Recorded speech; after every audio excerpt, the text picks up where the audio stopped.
Well, good afternoon, everybody. Can everyone hear me okay?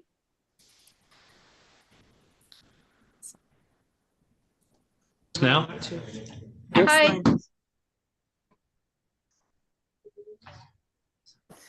Well, welcome to the December 19th PLPW meeting here with Montana Fish, Wildlife, and Parks. It's been a while since we've had a chance to gather, and we're really grateful that we could get together today just to reintroduce ourselves and hear some updates and share some updates as well. I'll go ahead and turn the meeting over to Chair Beal. So welcome everybody. I miss you guys. No comment. Rich, come on. We miss everybody too. Yeah. Yeah, it's crazy. I mean, I think June we had some sort of tentative meetings and then everything kind of just disappeared until now. So I'm really glad to get everybody back on board and get rolling. I did want to start with this though, because I knew you'd miss this the most about me. So why did Mrs. Frosty ask for a divorce? Why? Because she knew Frosty was a total flake. Well, it's fitting for the Christmas season. Let's toss that one. Okay, I'm done with that one. Sorry. All right, so we'll get rolling. So a few reminders. Number one, silence your cell phone if you haven't already. We are live, public meeting. Remember to raise your hand as we go through to speak. And we're coordinating with Jason here for I can't see that, I don't think, but hopefully it goes pretty fluidly. And then let's remember that I sent everybody a copy again of our charge. So let's make sure what topics we're discussing are relative to our business and what we've got to do going forward. Any other quick reminders that I've missed that you would like to bring up before we start introductions again? Okay, seeing none. So we do have one new member, and for her benefit and the rest of us, I know I'm going to be 65 in February, so I'm starting to forget a lot of stuff. And I thought it'd be good to refresh my memory, who everybody is and where they're from. So I'll start. Ed Beal, I'm here in Helena, in the national headquarters from Montana Fish, Wildlife, and Parks. My occupation is I'm a partner at Capital Sports. I've been in the hunting, fishing, outdoor industry at retail for 40 some years and had a lot of involvement with hunters, landowners, other recreationists, legislators, the Department of Fish, Wildlife, and Parks, both professionally and with individuals. And, it's just been a good fortune to be in Helena and meet all the folks that work hard here to make good things happen. I've been a bow hunter ed instructor for many years, currently am. I've been on PLPW a few times, and my interest in PLPW is how critical wildlife management is in Montana and what it takes to make that happen well. And that's certainly the relationships between private landowners and, as we say, the public wildlife that gets managed in Montana. So those relationships and interactions to me are critically important. And I feel very fortunate to be a part of this council with each of you to be able to work on that and work on securing and promoting Montana's way of life and hunting heritage. I've got 4 kids, all girls. 2 of them are here in Helena. The youngest is 31. Yeah. You forget. Oldest is 40. I got 5 grandkids. 3 are here. 2 of my other kids are in Wisconsin. Luckily, they got lucky and moved near each other. One's in Madison, one's in Green Bay. and they're all outdoors persons. So that's kind of my family. I feel very fortunate that they grew up here in Montana and got to meet a lot of great folks in the landowner community where we like to go play, and out on the public lands where we get to go too. So that's who I am, and we'll just kind of go around. I'll start with the guy in the northwest corner of the state, Mr. Ray Rugg. Well, I won't be nearly as long-winded as Ed was. I know. My family's been outfitting since 47, and all of our outfitting has been on Forest Service land, Idaho and Montana, and that's currently what we do in Montana. I'm on as an outfitter, but I also own land. And I have to say, I've never hunted on block management or that, but I have a lot of it around me and that. So I'm old. That's about my wrap up of mine. I'll pass it on to the next one.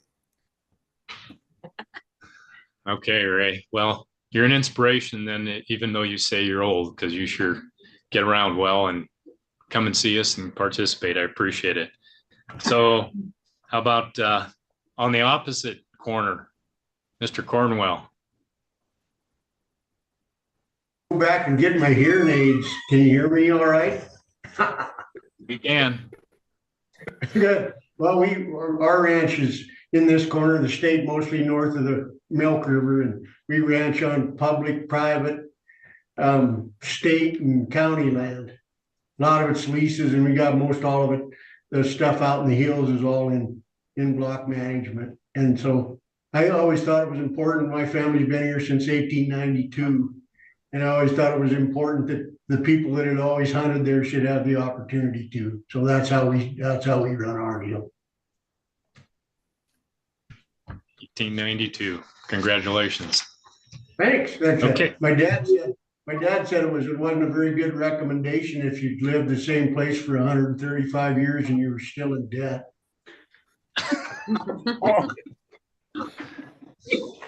Sounds like you're working hard at it.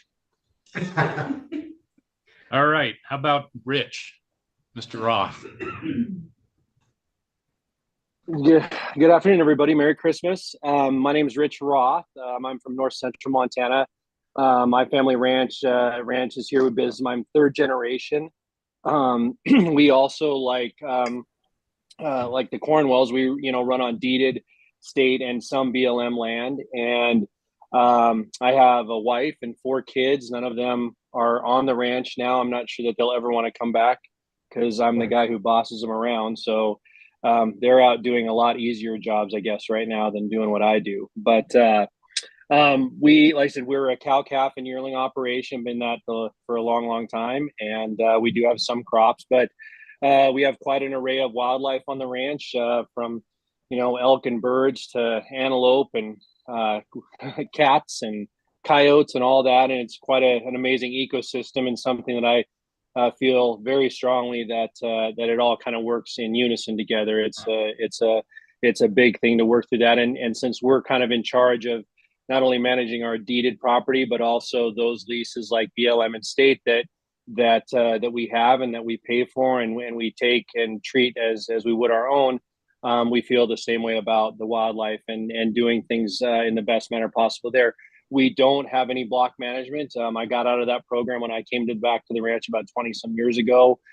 We are all outfitted, but I've kind of seen that the values of that in a lot of cases. But we're also pretty fortunate that right through the center of the ranch, county roads split a big chunk of state land that we have right in the middle of the ranch that avails itself for lots of public access for people that come. And over the past, say, 3 years, and really basically since COVID, not that COVID has maybe sparked that, but the people's interest in getting out in the world, we've seen a tremendous, probably a 5-fold increase in public access to our area of this region. Just people getting out and accessing state lands and federal lands. And so we've definitely seen an impact there. It's been an awful, crazy 3 years, very, very drought stricken area, lots of grasshoppers, no moisture, calf weights as much as 50 to 100 pounds light, preg rates, but somewhere between that 7 and 20% decrease in preg rates, and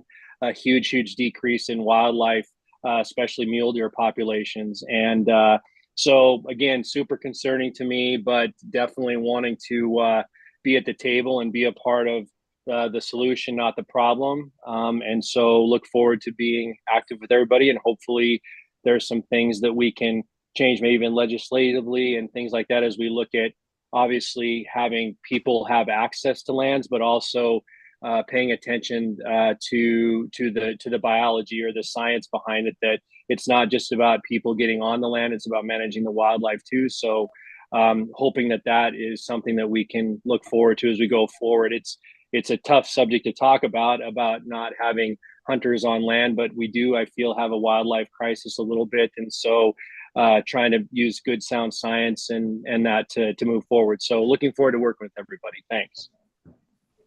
Thank you, Rich. Hey, Ray, I think he beat me. How about Donna? How are you, Donna? Great, thank you, and Merry Christmas to everybody. And it's nice to gather and see the familiar faces again. So I'm on the council as a landowner, and we also do outfitting. We're in the southwest corner of Montana on the Beaverhead National Forest. And my grandfather came here in 1910. And one thing we currently are very, very proud of is, of the 5 generations, 4 of those 5 are living on the ranch today. So our 11-year-old grandson is quickly becoming the boss of the place, but he's got a good grip on it. So we do both hunting, fishing, and horseback outfitting. We also do military training, and my daughter is a therapist, and she offers a nonprofit program for special forces that will come on a 3-day retreat to the ranch at no cost to them. So we have our hands in a number of different things besides the outfitting and some ranching. I'm honored to be back on the board. I know we had started some great projects. It's good to be able to help see those to fruition and get some legislation passed, like Rich said. So this is my 4th time on the PLPW. I was years ago, and now in the last 2 sessions, last 2 councils. So happy to be back, and I'm happy to see some familiar faces and meet some new ones. So thank you. Thank you, Donna. How about Everett?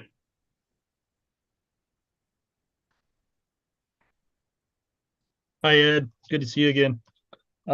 Looking forward to maybe some more dad jokes. I don't know if you need to take requests or not, but I've got some put away that I think I'll send you. Maybe it'll help liven things up a little bit. But happy to be back with PLPW. I've been involved with FWP for several years in different ways, and this is the 3rd year of my first term here at PLPW. I've taught hunter ed and bow ed, and then just recently we started working on our trapper ed certification. So I was helping Wade with that before he retired, and I'm sure he's not even looking at the screen today. I'm sure he's enjoying fishing somewhere. So I guess I would tell you I'm from Stevensville. I make my living as an outdoor writer, and I like to be part of the process, and you can't do that without being involved. So really like the conversations we have here. I think we've been together for 2 years for all of us.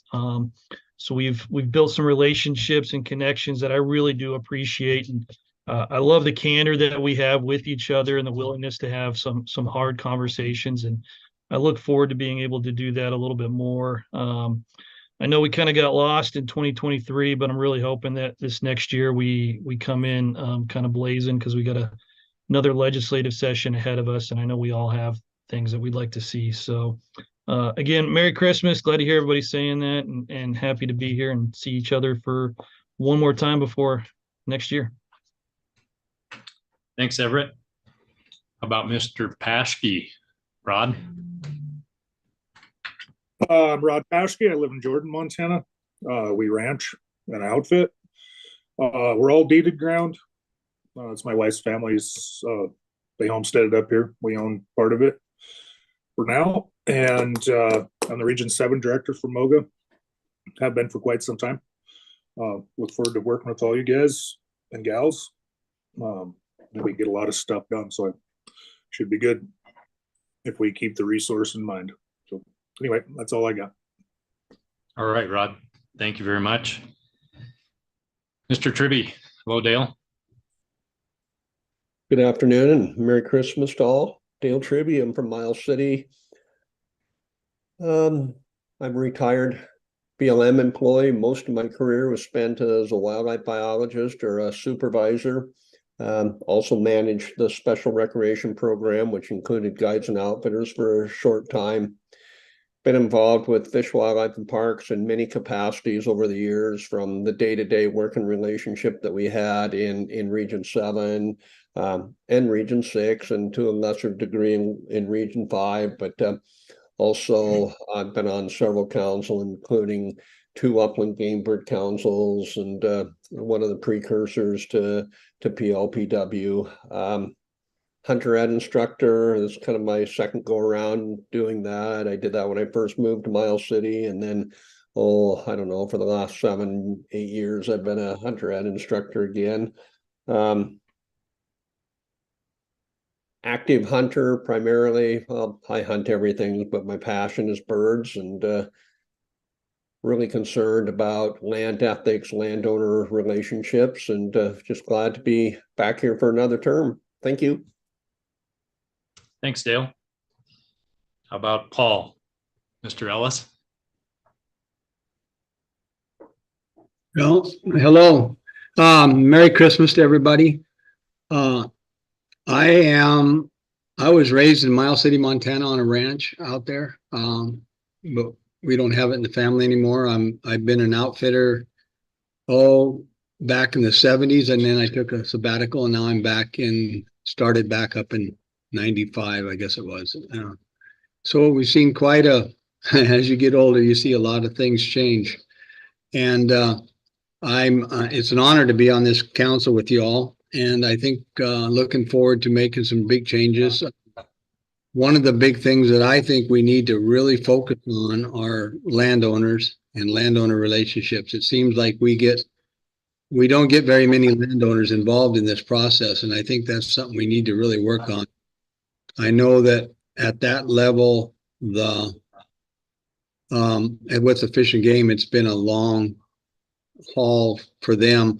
They just don't get involved anymore because of some of the stuff that's been going on over the last 20 years. So I think we need to make an effort on bringing more landowners, traditional and non-traditional landowners into the mix and get some of their opinions. Other than that, I'm looking forward to working on some good things here and welcome the new member, Stephanie, one, and I think it's going to be a good.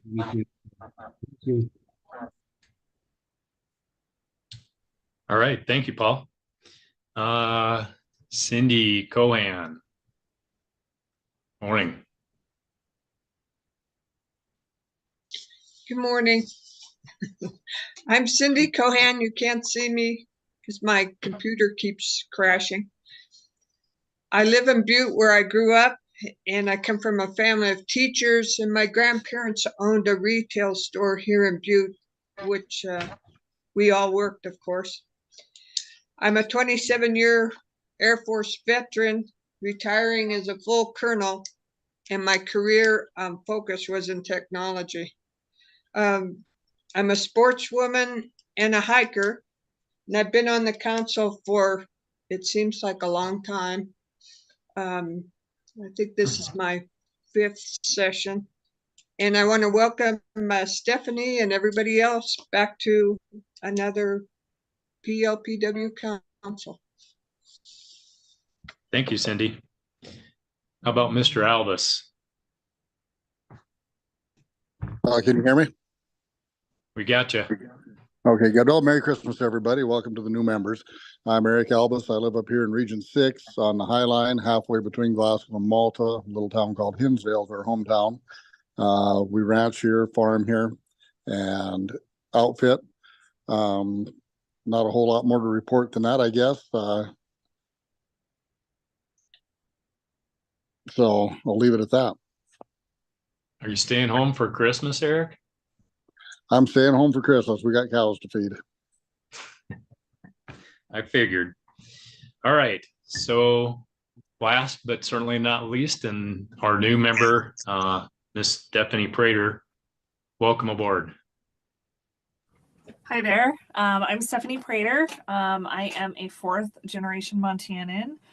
I live in Lewistown currently. I grew up in Helena though, so I know Ed pretty well. I am a marketing and community relations manager at the hospital here. I also serve as the vice president of the Montana Bow Hunters Association. I'm a bow hunters education instructor as well. Newly went through the course. I have not taught a class yet though. I have served and supported many other conservation groups. Most recently, I served on the Elk Management Citizens Advisory Group. That's a mouthful. I am an avid sportswoman. I hunt, fish, hike, raft, enjoy all that Montana has to offer. I live in, again, Lewistown with my 3 labs and my wonderful husband. So that's about it for me. I'm just passionate about keeping hunting and our heritage, hunting and fishing, and our outdoor way of life in the forefront of Montana. And that's part of why I wanted to continue serving on a committee in a role such as PLPW. So that's about it. Well, thank you, Stephanie. We're sure glad to have you as part of our council and look forward to your input. Definitely watched you on your past work with the Elk Citizens Advisory Group Council Committee. Yes. And you did a great job. And I think what that led to with the Migration Council and the whole coalition that came together there was pretty fruitful work. So appreciate that and glad you're on board with us.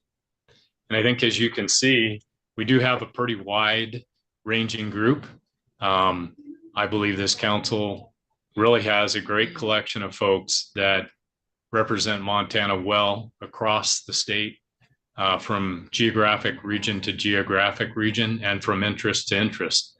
You guys, we're all different, and that's a fantastic thing. And somebody mentioned it, I think maybe it was Everett, but we do need to have hearty discussions. We can have disagreements, and we need to have honest discussion.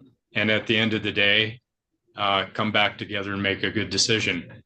That's what we've done in the past. And I really appreciate the movement everybody's made to make good things happen.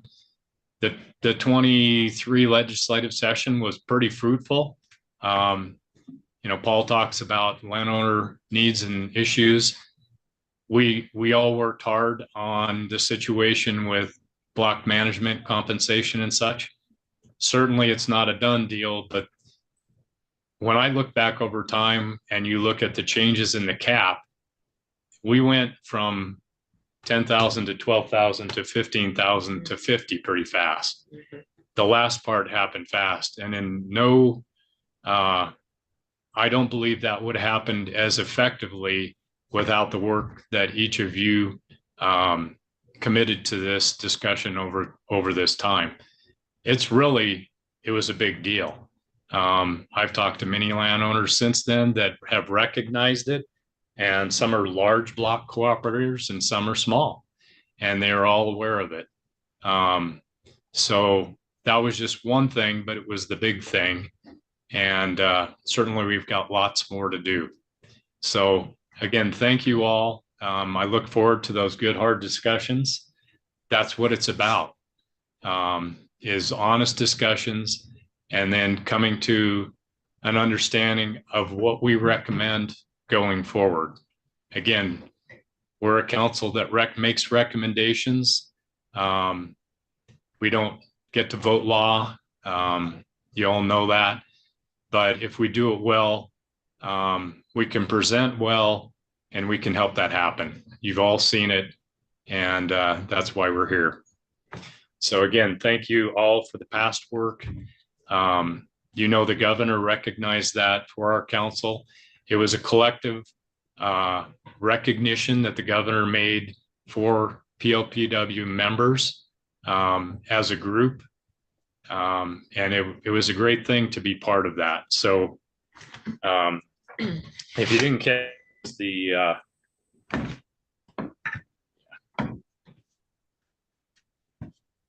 Spirit of Montana, you know, I guess we can't see that from that distance. Yep, they can see it though. Spirit of Montana Award in recognition of the Private Land Public Wildlife Advisory Council. Cool. So that's all of you. Nice. So great job. And it definitely went noticed by this administration and this department. So thank you. Okay, so we're about halfway through our first part. So home reports. We'll jump in there, and I think we'll start with Paul. How's things going? Well, I guess I kind of got off onto my members' home report. I didn't know if they were combined or not. Things are going pretty good. There was a lot of positive things that came out of our last year's PLPW, and we were recognized by the governor, and I think that's a tremendous step in the right direction. I'm glad to see that the governor is starting to recognize some of the things we've worked on and other accomplishments. So that's good. I mean, I think we've come a long ways with some of the new programs, the 454, the PALA, and it seems like we're working on some of that stuff. I reiterate that I still think we need to get the landowners more involved. I know that's difficult because many of them are busy or don't have the time or just kind of fed up with the system. We need to get them more involved in this, in our process, get them here, get them to testify at the meetings and stuff. And I think a lot of us ought to reach out to those landowners. I know Rich and a bunch of us are landowners, but I think we need to get some of the people involved in this process a little. But other than that, I think we're on for a good year, I think. So thank you. Okay, thanks, Paul. How's things over in Alder, Donna? Well, let me turn everything back on. Things over in Alder are going great. We could use a little more moisture, and I'm sure that would be repeated by many on today's phone call. But yeah, made it through hunting season. Not a whole lot of issues. And visiting with hunters, we offer both a guided and a non-guided hunt. It was tough. They had to work hard. And people who were willing to push themselves did better. Of course, that happens every year, but you know, all in all, a lot of questions about CWD comes up. And so I think we have a lot of work ahead of us with corner crossing issues, CWD, some of the private land, public wildlife. I know that there was a lot of elk hanging out on some areas that just weren't accessible. And I'd like to try to see if we couldn't get some of those areas available for hunters. And so, yeah, we have some work ahead of us and I'm excited for it, but things here in Alder are going well. Good deal. Yeah, I saw that CWD hunt just south of you. Yes.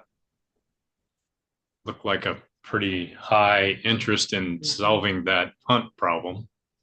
I think they sold. Yeah, they're booked out. Yeah. So. Yeah. Mm-hmm. Yeah, definitely a big problem that hopefully we can handle in this state well. So along with everything else. Right. Yeah. So Thanks, Donna. Okay. How about it, Rich? What's your home report? I know you gave part of that, but I was like, grasshoppers. I was all excited, and I was following in Paul's lead there. Anyway, I know I said a few things, but I think as I just wrote a couple things down. The thing that's really probably the most that I've seen in this area, again, as I mentioned, just lots and lots of traffic, more so than I've ever seen before, which isn't really a problem. But I think what has coupled and made things a little bit challenging, and I don't think there's much we can do about it. I think we just, as FWP, and as we look at these regions, drought over the past 3 years has really crippled us. I mean, it's not just affected the cattle, it's affected the wildlife. And again, I think it happens to affect their migration of where they might go for food sources. So, looking through that, there's really great people out here. I think I just did a much better job of stopping and inquiring with people as they went. Everyone's out to try to have a good time. The people I have trouble with, mostly are locals that kind of feel like they know the system. They continue to be a problem. And then as we've gotten more and more out of state people from like Utah, Idaho, Washington, those, just the difference of understanding between BLM and state land.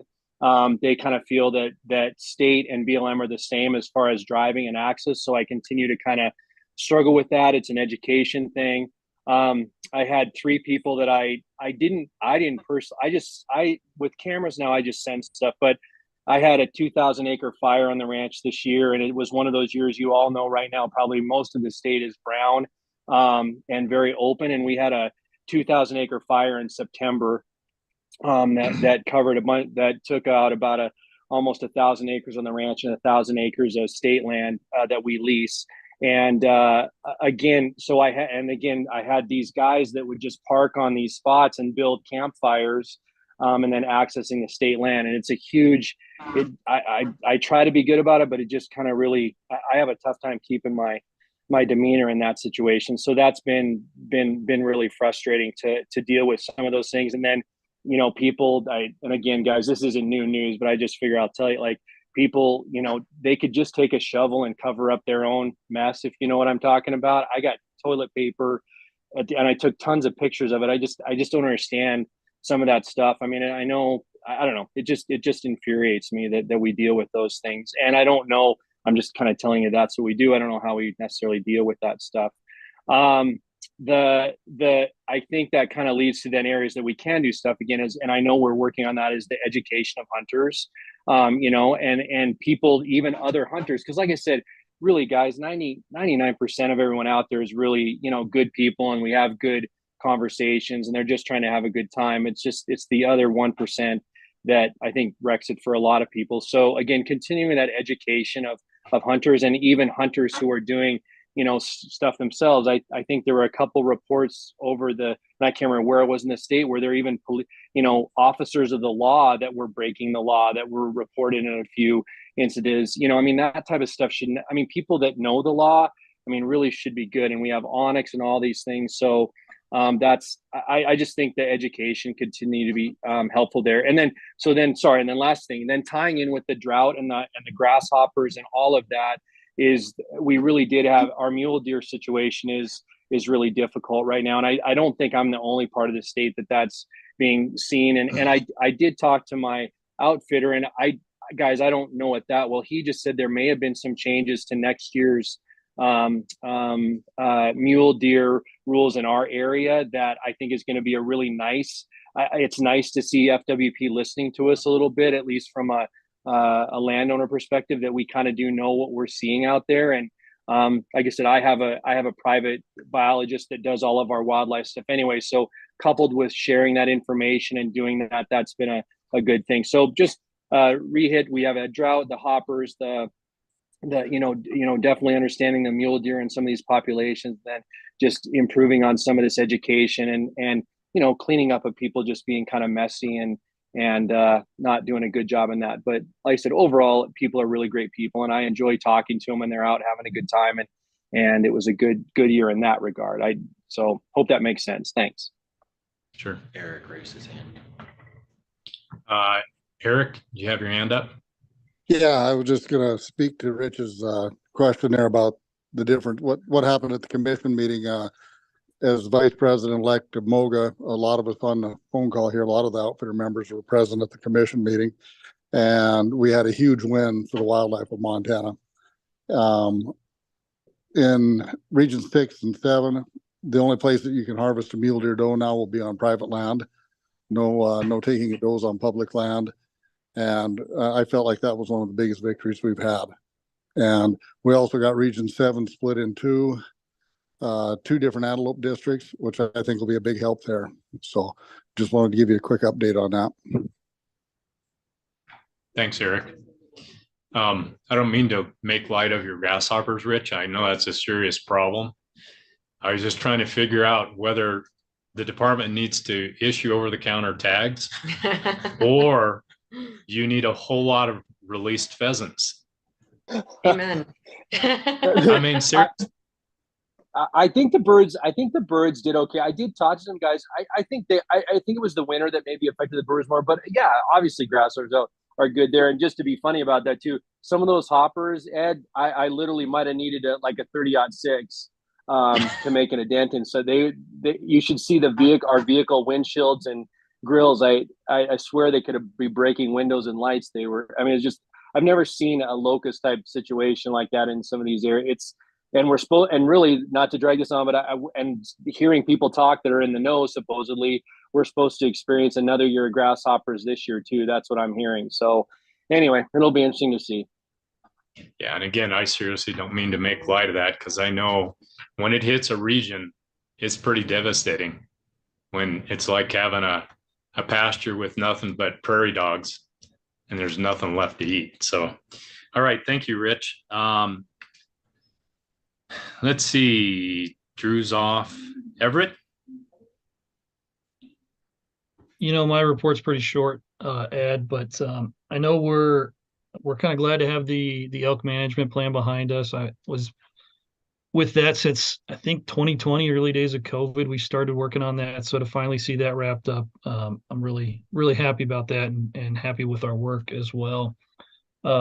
Continue to look at some of the impacts that just the number of people on the land are having, whether that's from quality of hunts to the number of animals taken to just the tracks left in roads, and wondering what the next couple of years hold from that as we see the COVID bump maybe start to drop off a little bit. But I think that there's more and more people wanting to experience that Western lifestyle. So really kind of concerned about what that looks like.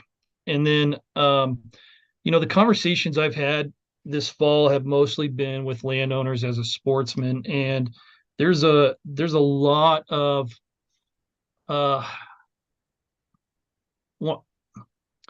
their perspective is that there are a lot of hunters who are bad apples, and it's not just ones and twos anymore, but it's the number is growing, and of course that really impacts them, like Rich was saying, people not knowing how to dig a cat hole or something like that. And so they see these effects immediately, and then they're having to deal with that. But they feel like there's a lot more of that coming. So, or they're seeing a lot more of that recently. And I'm really hoping that as the PLPW, we can aggressively tackle this a little bit more with the hunter landowner relationship and what can be done, and how the department and we as a council can lead through that to find some solutions, because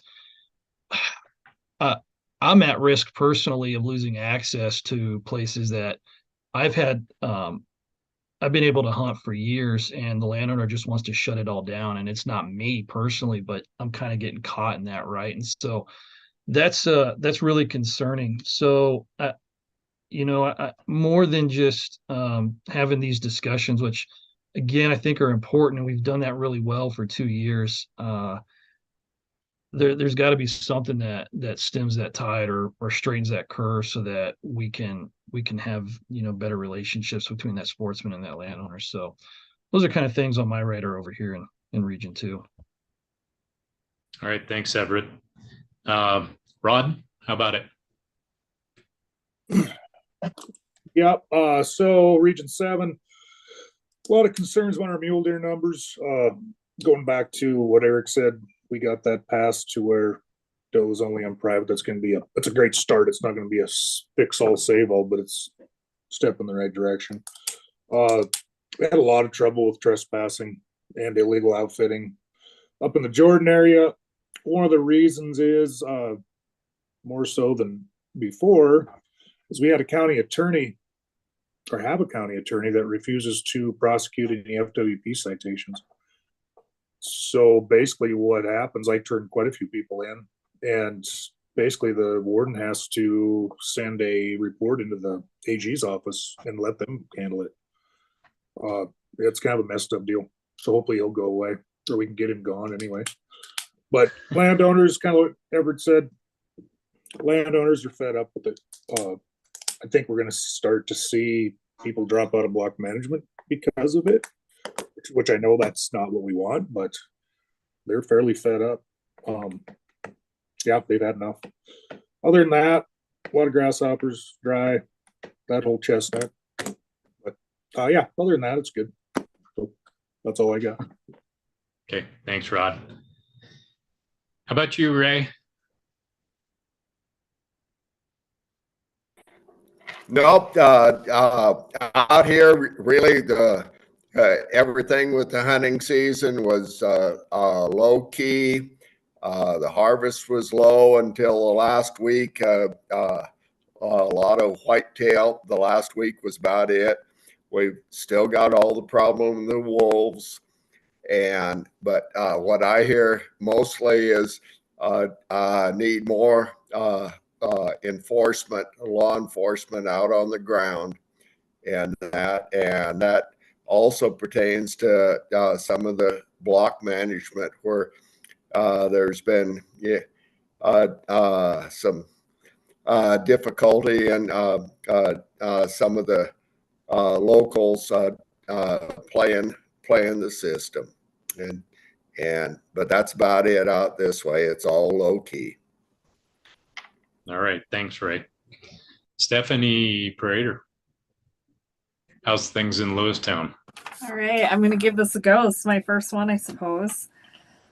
Here in Region 4 is kind of where we're at, more or less. We've been seeing a lot more non-resident pressure than in recent years. I think a lot of that is upland bird hunting. We see a lot of folks camped out on every little parcel of private with a lot of dogs doing a lot of training and hunting.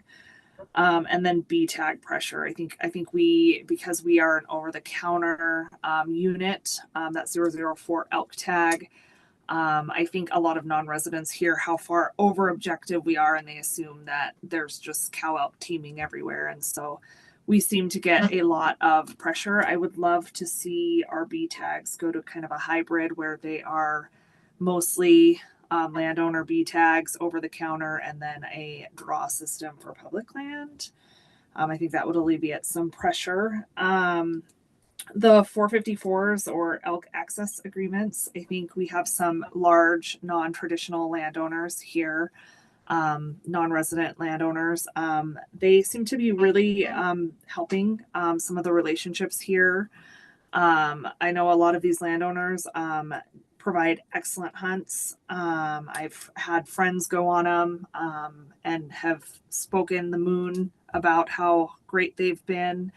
I know a lot of them go above and beyond and allow a lot more hunters on their land than just the quota. Our mule deer regs did change in our area, which we're really excited about. Our mule deer numbers are terrible in Region 4 as well. So 417 and 410 went to draw only for antlered mule deer, and 426 went to a hybrid season where you have to draw for the last 2 weeks. So that'll be an interesting experiment to see if that helps kind of our area with some more mature buck mule deer. And our area also went B on private in most Region 4 districts. So lots of exciting opportunity in Region 4. Thanks, Stephanie. Hey, I have a question on that. So Sure. with the with deer changes this year, how did the sports people see that?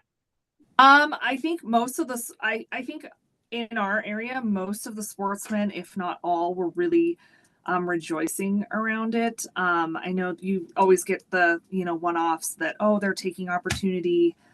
But I think just the decline in mature mule deer bucks in this area has been so terrible. And I think a lot of folks who hunt the breaks, the breaks actually have leveled out with their elk numbers, and they're at objective for the first time in a long time. So I think folks were struggling this year between the warm temperatures. They were, the elk were staying in the willows. So folks were, everybody comes out and takes the token mule deer home instead. And so I think everybody seems to be really on board with mule deer management. I think obviously elk management has been forefront of the topic for years, and I think mule deer has really started bubbling. It is one of our crowned accomplishments or crowned species here in Montana, and we're fortunate to have them. So I think folks are starting to recognize their importance on the landscape, and again have actually kind of rallied around those big changes. So. Right. Thank you for that. Let's see, Dale. Well, have a laundry list of things to kind of talk about. Talking to landowners, they were generally satisfied with the big game season this year. Just at least in terms of driving on muddy roads, we had snow in October, a significant amount of snow, and then after that dried up, it was pretty much dry the rest of the year. And the ones that I talked to, with the exception of what Rich and Everett discussed, people leaving their toilet paper scattered around the prairie, that has gotten to be more and more. I hear about that more and more, and I see evidence of it. It seems more every year, but largely the landowners seem to be fairly happy with the way the season went. I've heard concerns with archery elk hunting pressure, both in the Missouri breaks and down in the Ashland area. I've talked to hunters from both places, and they said it's just getting crazy, the number of people that are coming down there hunting. The other place where I'm hearing about a lot of non-residents, it really has to do with upland game bird hunting throughout eastern Montana. We've had good bird populations, and just the concern with just a huge influx of non-residents. I have heard that several times from my own observations in the Miles City area. I didn't see more bird hunters or less bird hunters around here. I definitely saw less big game hunters, and I think that had to do with low numbers, the fact that you couldn't shoot does on your general licenses. And talking to some of the landowners, they said they definitely saw less hunting pressure this year as well.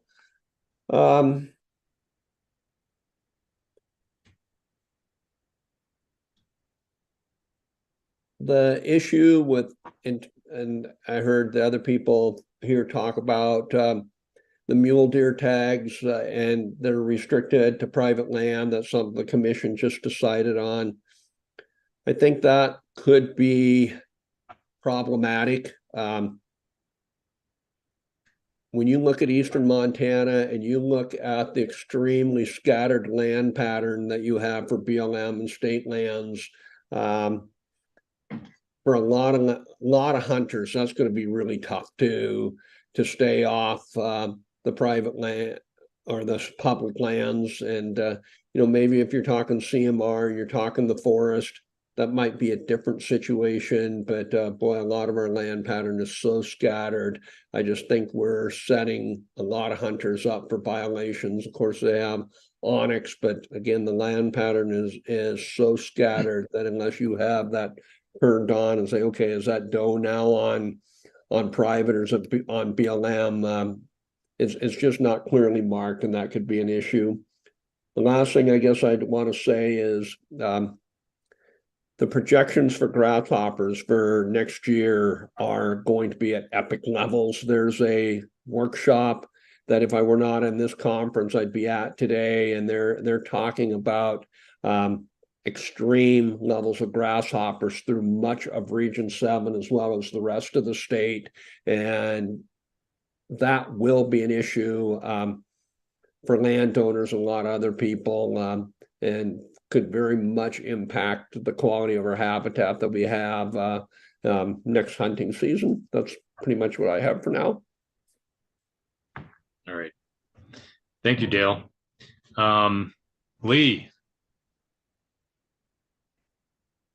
On, I think, can you hear me? Yes, sir. Okay, no, same thing here. Bad winter, lots of grasshoppers, dry summer.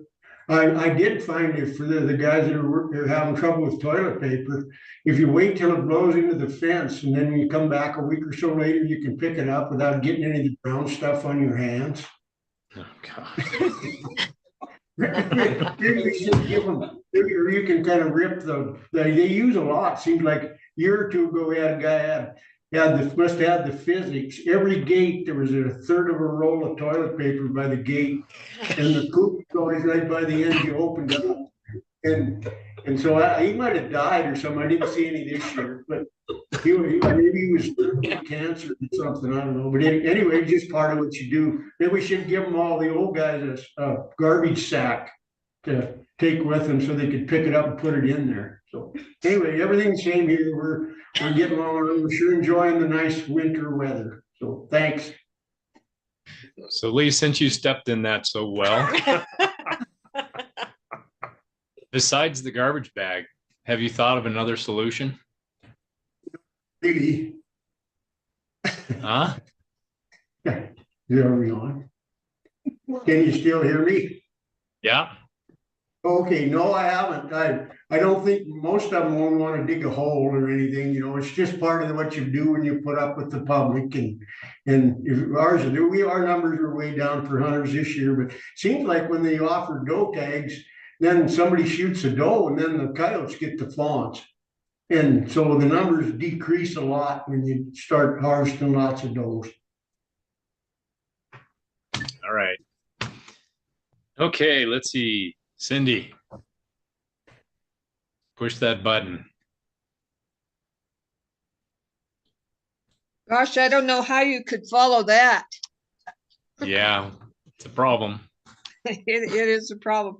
In Area 3, the CWD hunts, there was a sign-up list, and boy, it filled right up to get rid of the CWD, especially in the Sheridan area. Mm-hmm. Around here, around Butte, there was the weekend that it snowed, they had good success, but essentially after that, they didn't have any very low success for elk hunting in the area. In fact, while I was out hunting, the only time I saw any animals, they were on the reclamation areas around Anaconda. ATV use in places where they're not supposed to be, that seems to be bothering a lot of people because, well, of course, it'll say no motorized authorization right in a particular area, but you see ATVs on there anyway. There's interest in the muzzleloader season, and I'll be intrigued to see how that comes out because, of course, it's still warm. So the elk are still pretty high, or like Stephanie said, in the willows. A real bugaboo was the Forest Service proposal for more outfitting around the state. That became a huge hot topic in the area, and I don't know what the FWP stance is on that, or if it's going to increase the number of out-of-state licenses or what. I haven't seen any results on the survey yet. And that's it. All right, thank you, Cindy. And I think Eric, we haven't come to you. Eric sent me a couple pictures of some very large hoppers. So you probably want to expand on that a little bit, Eric. Is that your hand? Yeah, that was taken down at our ranch at Brockway. They're a locust that doesn't grow a wing, and they'll get bigger than most people's thumbs. You need a 12 gauge shotgun for them. And but back to things here in Region 6 this fall, a lot of the same issues that have already been brought up. ATV traffic off of the roads was atrocious. Numbers of people in 670 and 630 was mule deer hunters were unreal. Mule deer numbers are unreal low. There's very, very few deer left. I talked to one block management ranch up on the Canadian border. They figured they had over 200 head of deer before season started. The day after season, I ran into one of the owners, and they figured now they got less than 5 deer left. So our mule deer numbers here in 6 are abysmal, and the same in Region 7, down where I outfit south of Miles City and on our ranch there at Brockway, mule deer numbers are terrible. And I hear a lot of complaints. A lot of resident hunters have quit hunting because of all the non-resident traffic we're seeing. So I think we're going to have to really make some and lean toward making some big changes. There's going to be a mule deer working group, just like there was for the elk group. And I've been put on that group along with another friend of mine we're going to try to come up with some ideas on how to start managing the mule deer in Montana better to get some age structure and bring numbers back up. So if anybody has ideas, don't hesitate to share them with us. All right, thank you, Eric. The other thing is the bird hunters. The bird hunting numbers are getting ridiculous too. The non-residents up here in Region 6, it's unreal the people you see pulling dog boxes anymore. And the Fort Peck Reservation shut the bird hunting season off, like in middle to late October because of hunter behavior. Mostly it's non-residents going there and hunting birds. They had some conflict with a native. Were wound up in a fight, and then the tribal game warden was finding lots and lots of pheasants with just the breasts cut out of them. So they shut down the entire season. No waterfowl hunting, no bird hunting. It really put the pressure on the block management and accessible areas here in 6.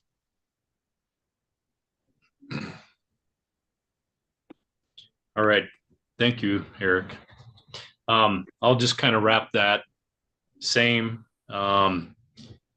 But I guess the one thing I want to throw in there to emphasize it, a lot of what's come up here is a behavioral reality. And since we got into toilet paper and poo, my archery shop manager was over hunting near Millstone, and he ran into that same thing in a bigger way than he's seen over here, and picked up a garbage bag, Lee, and picked up all the garbage. But he said, there's no way I'm touching that.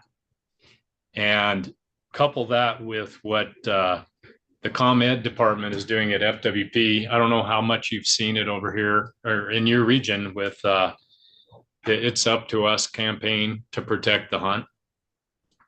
We might just make a recommendation to them that they actually use that as an example, because it's something that people don't think other people would be crass enough to do and not think about.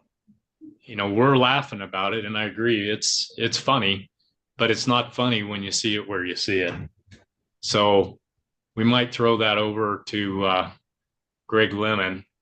If he's on here, he could make note of that. But, we talk about muddy roads and gates, and those are all true. But this type of thing, I think, is new and particularly stupid, and it really is unacceptable. So maybe we need to talk about it clearly in the public. So so much of what everybody brings forward is pretty much the same, but a little different in the locale, whether it's the conditions on the land, the pressures, or impacts that are just not right. So going forward, we'll definitely need to incorporate those into everything we decide to work on going into 24. So even though this is just a home report, it's kind of the lead in to where we go for sure. There's a lot going on in the state, whether it's management of the animals specifically to seasons and regions. And some of that we can point to those areas that need to make those decisions. But I appreciate your input. It seems somewhat repetitive, but I think that just brings home that it's a reality throughout. So thanks for that input. I'm gonna stand up. Oh, Rich has his hand up. Got you, Rich. Sorry. Hey, and Ed, we don't have to talk about it necessarily now. But a solution or something to talk about, and we talk about even the toilet paper, and not to get hung up on this. I think it comes back to this education thing, and I think it's something where when it was mentioned earlier about our FWP, excuse me, and DNRC, I think they're struggling too. They can't, we can't get, people to come and work for these jobs. It's kind of, and ranchers are notorious for this. We don't want more government, and yet we want more government enforcement. So I think it's a good discussion to have. But I think what I've noticed, and it's one thing that I've really learned to appreciate about having an outfitter, and it's just me, I don't know if everybody, but with him driving around all season and kind of that collaborative effort, and you don't have to be a jerk about it. You're just out there kind of more patrolling, and you're taking more of an active role and stopping and saying, hey, please don't do this. Like the guy that started he was out, it was last week, I took a picture and he had started a campfire. And I said, I just fought a 2,000 acre fire in the place. I mean, can you please be a little respectful of what it is? And I posted this year state land signs talking about all that right at those entrances. And I think people just don't think about it. And just like you said about the toilet, people wouldn't think that anyone would even do that in their right mind. And yet it is. So I do think it's an education thing. And I don't know, something that might be, I know we've done some billboards before, but taking a picture of some toilet paper out there and saying something like, would you want this in your front yard? Like, I mean, those might be good ways to just, I guess, I don't know. I'm definitely for solutions to it. And I think it's just education. So. Right on, Rich. How about instead of take a crap, give a crap? That'll probably bite me now. I'll pass that on to Greg. Yeah, we'll make sure Greg has that. Okay, I got to stand up and stretch, but we're going to jump over to FWP, some introductions, and then some updates. So we'll get right there, huh? So who do we hand it over to? It's not me. Okay. No, that's fine.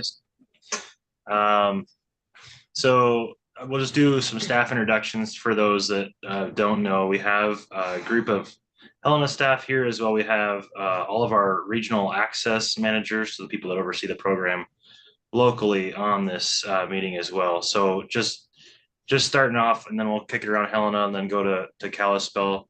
Anyway, so we'll go from there. So I'm Jason Kuhl, the Hunting Access Program Manager for FWP. Work directly with our regional staff as well as Stephanie and many other divisions across the agency to actually implement these programs. Currently right now, we're even working with budget, trying to get payments out. So it's a constant coordination effort that I have throughout the agency, working with different divisions. But been with the agency for about 7 years, primarily doing all hunter access work. So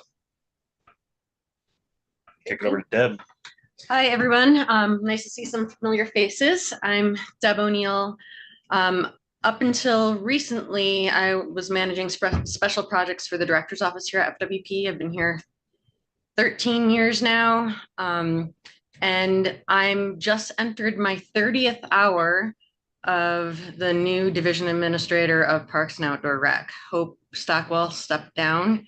Her last day was Friday. She took another job with a state agency, and my first day was yesterday. So I'm glad to be familiar with all of these topics, but just kind of at the surface level. So I'm excited to get down into it and learn more. Just quickly, my background, I was sitting here trying to count up the years, and I can't believe I'm this old already, but I've been working in the wildlife field for 28 years. And half that has been as a biologist. Ed's laughing at me because I think he's got me by a few years.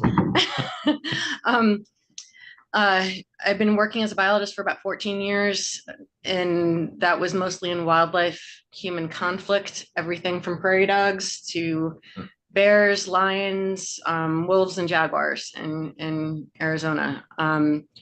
So mostly conflict work, and now I'm working on mostly the people side of that equation and working with people like you.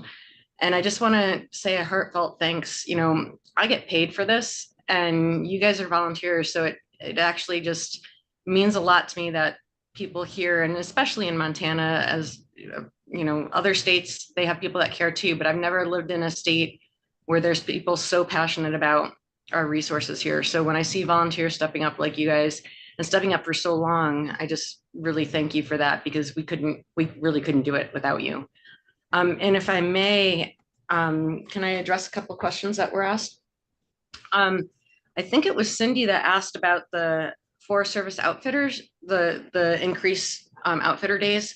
FWP did provide comments on that. The comments were due yesterday, so we just sent them in by the skin of our teeth yesterday, because we needed to review a lot. So those did go in, and you know, we were concerned about cumulative impacts really to the resource. And I haven't read the entire letter, so I'm not exactly sure, but that was the gist of it. And we broke up the activities to winter and summer, saying, yes, we know there's a lot of people out there on the landscape. Yes, we have to manage them, but we have to be mindful of the resources out there. And then back to I'm not going to go back to the grasshoppers, but I will go back to the poop for a second. The education, this is not the first time this came up to our ComEd division to talk about this, and that's kind of sad. You know, we have this situation happen at sign-in boxes for block management right next to the box, and it's just I don't even understand. But if you guys could put on your thinking caps, we would really learn a lot from you, because you know, we do a lot of outreach and education. We have it on our website, we have it in our regs, we have it on billboards. And honestly, I don't know we're reaching the wrong people, the right people, the wrong people that are doing these things. You know, the people that are on our website, they're getting educated. They know about FWP, they know about the issues. And those are the people that aren't doing this. So if we could figure out a way to reach those wrong people, that would be awesome. And we need some really outside of the box thinking. And I was at the Region 2 CAC a couple of weeks ago, and I honestly think, you know, in addition to our campaigns, I think it's a lot of peer pressure from you guys and hunters out there on the landscape.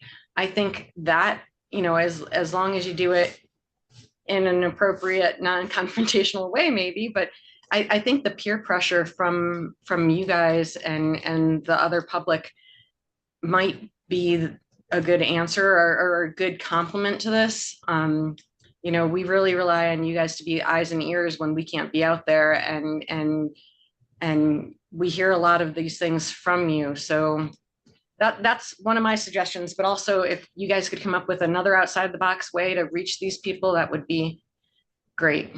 So that's all I got. Thanks, Deb. Yeah. Go ahead, Jaden.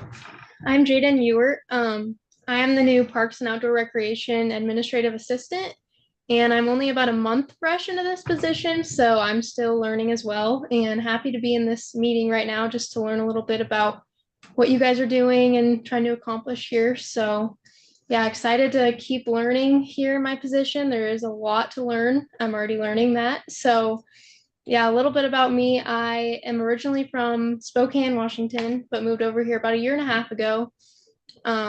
Grew up visiting. I have all my family over here, so don't really have to justify reasons probably to you guys about why I chose to move to Montana instead of living in Washington, but happy to be here and excited to learn all about FWP. Thanks, Jay. All right, Stephanie Brown. We'll kick it up to Kalispell, and you guys can take it over and then follow through with Macy. Awesome. Thank you, Jason. Hi, everyone. I've met most of you except for the new Stephanie. My name is Stephanie Brown. I'm the Access and Landowner Relations Bureau Chief. I've been with FWP for a year and a half.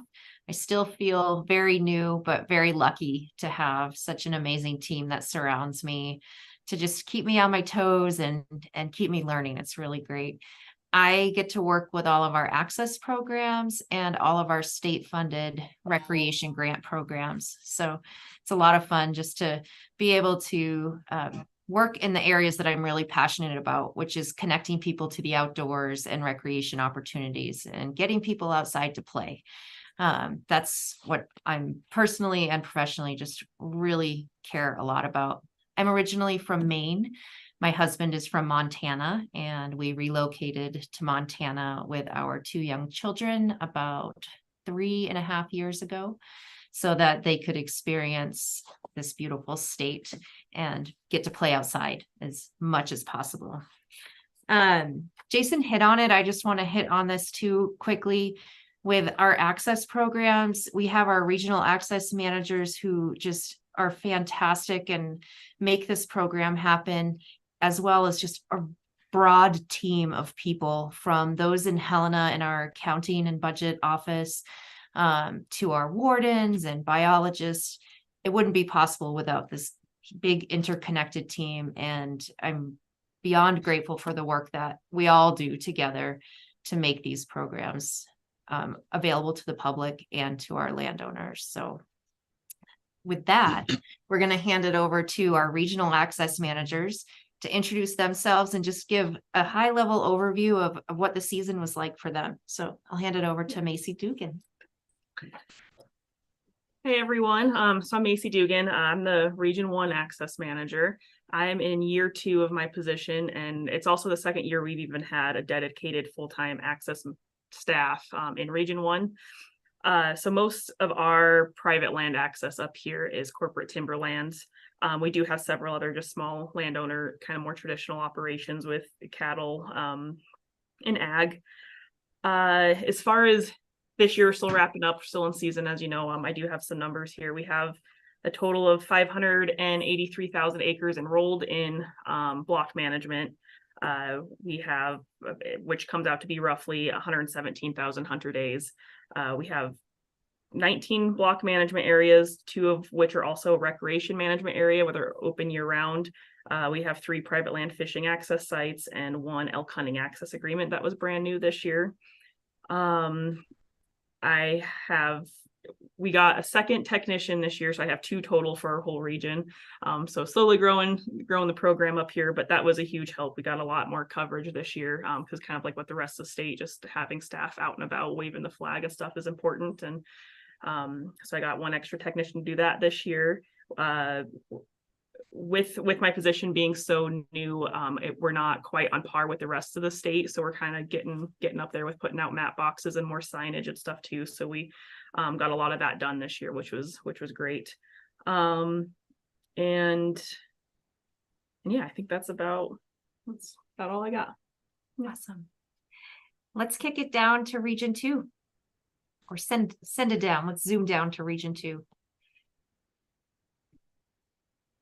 Hi there, I'm Kendra McCloskey. I am the Region 2 Access Manager. I'm a 5th generation Montanan, originally from, well, most of my family is in Livingston, but I grew up in Whitehall. I've been with FWP in the Access program for 12 years. 3 of those years were as an Access technician, and 9 of those have been as an Access Manager. As far as the season goes this year, it was really quiet.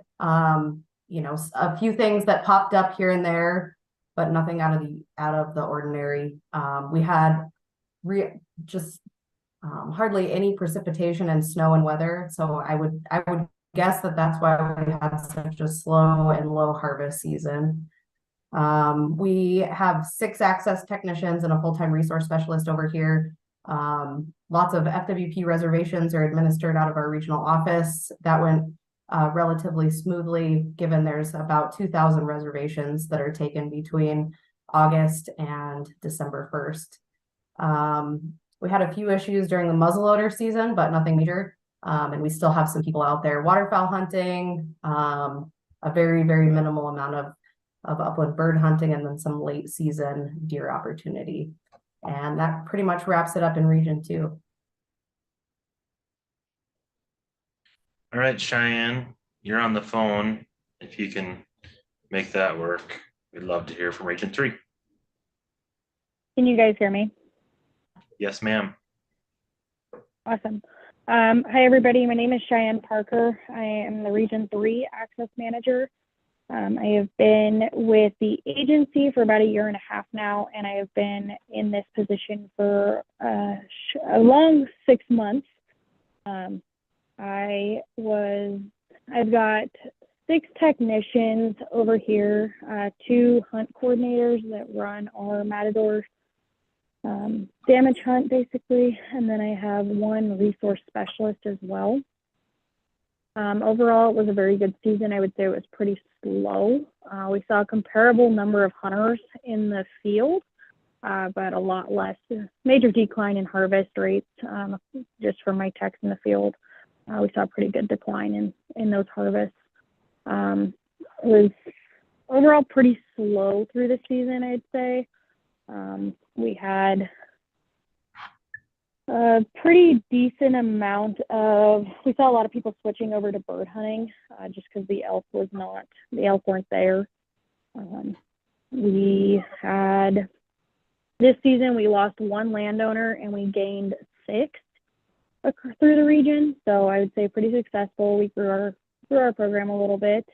We spent a lot of time working on improvements and standardization across the region. So working on getting map boxes in place on our BMAs, as well as the construction of new coupon boxes so that we can standardize with the rest of the state. We would say it was just pretty slow and pretty average this year. Didn't really have any major big events or anything. Yeah, that's kind of all I got for Region 3. Thanks, Cheyenne. Evan. Hey everyone, I'm Evan Rogers, the Region 4 Access Manager. Been on for about 1.5 years, over 1.5 years, 2 seasons. This season started off with some hiccups, just in BMAs and staffing, but we got fully staffed. Got all our BMAs set up just in time. Here in Region 4, we have 8 access technicians, 2 full-time staff, 1 admin assistant, 1 access specialist, and then we have 2 reservation technicians that handle reservations for 28 of our type 2 properties of the 45 that we have here in Region 4. The reservation system last year they handled about 3,300 reservations for a total of 6,000 hunter days. We're right around 1 million acres enrolled, private land enrolled. Recently we did a little internal audit and recalculated number of acres of private land versus public land. So just around 1 million acres of private land enrolled. We started off the season with 12 new BMAs and 4 new other access projects, specifically PAL projects. So that added about 32,500 new acres. Yeah, it was a pretty slow season. We're still counting the numbers, but we're definitely below last year's numbers. That's about it. Thanks, Evan. Go ahead, Trenton. Good afternoon, everybody. I'm Trenton Heisel. I'm the Region 5 Access Manager. I've been here in my position since June of 22, but have been working in the access world for about 7 years now. Here in Region 5, we have 4 hunting access technicians for the region in charge of taking care of our block managements.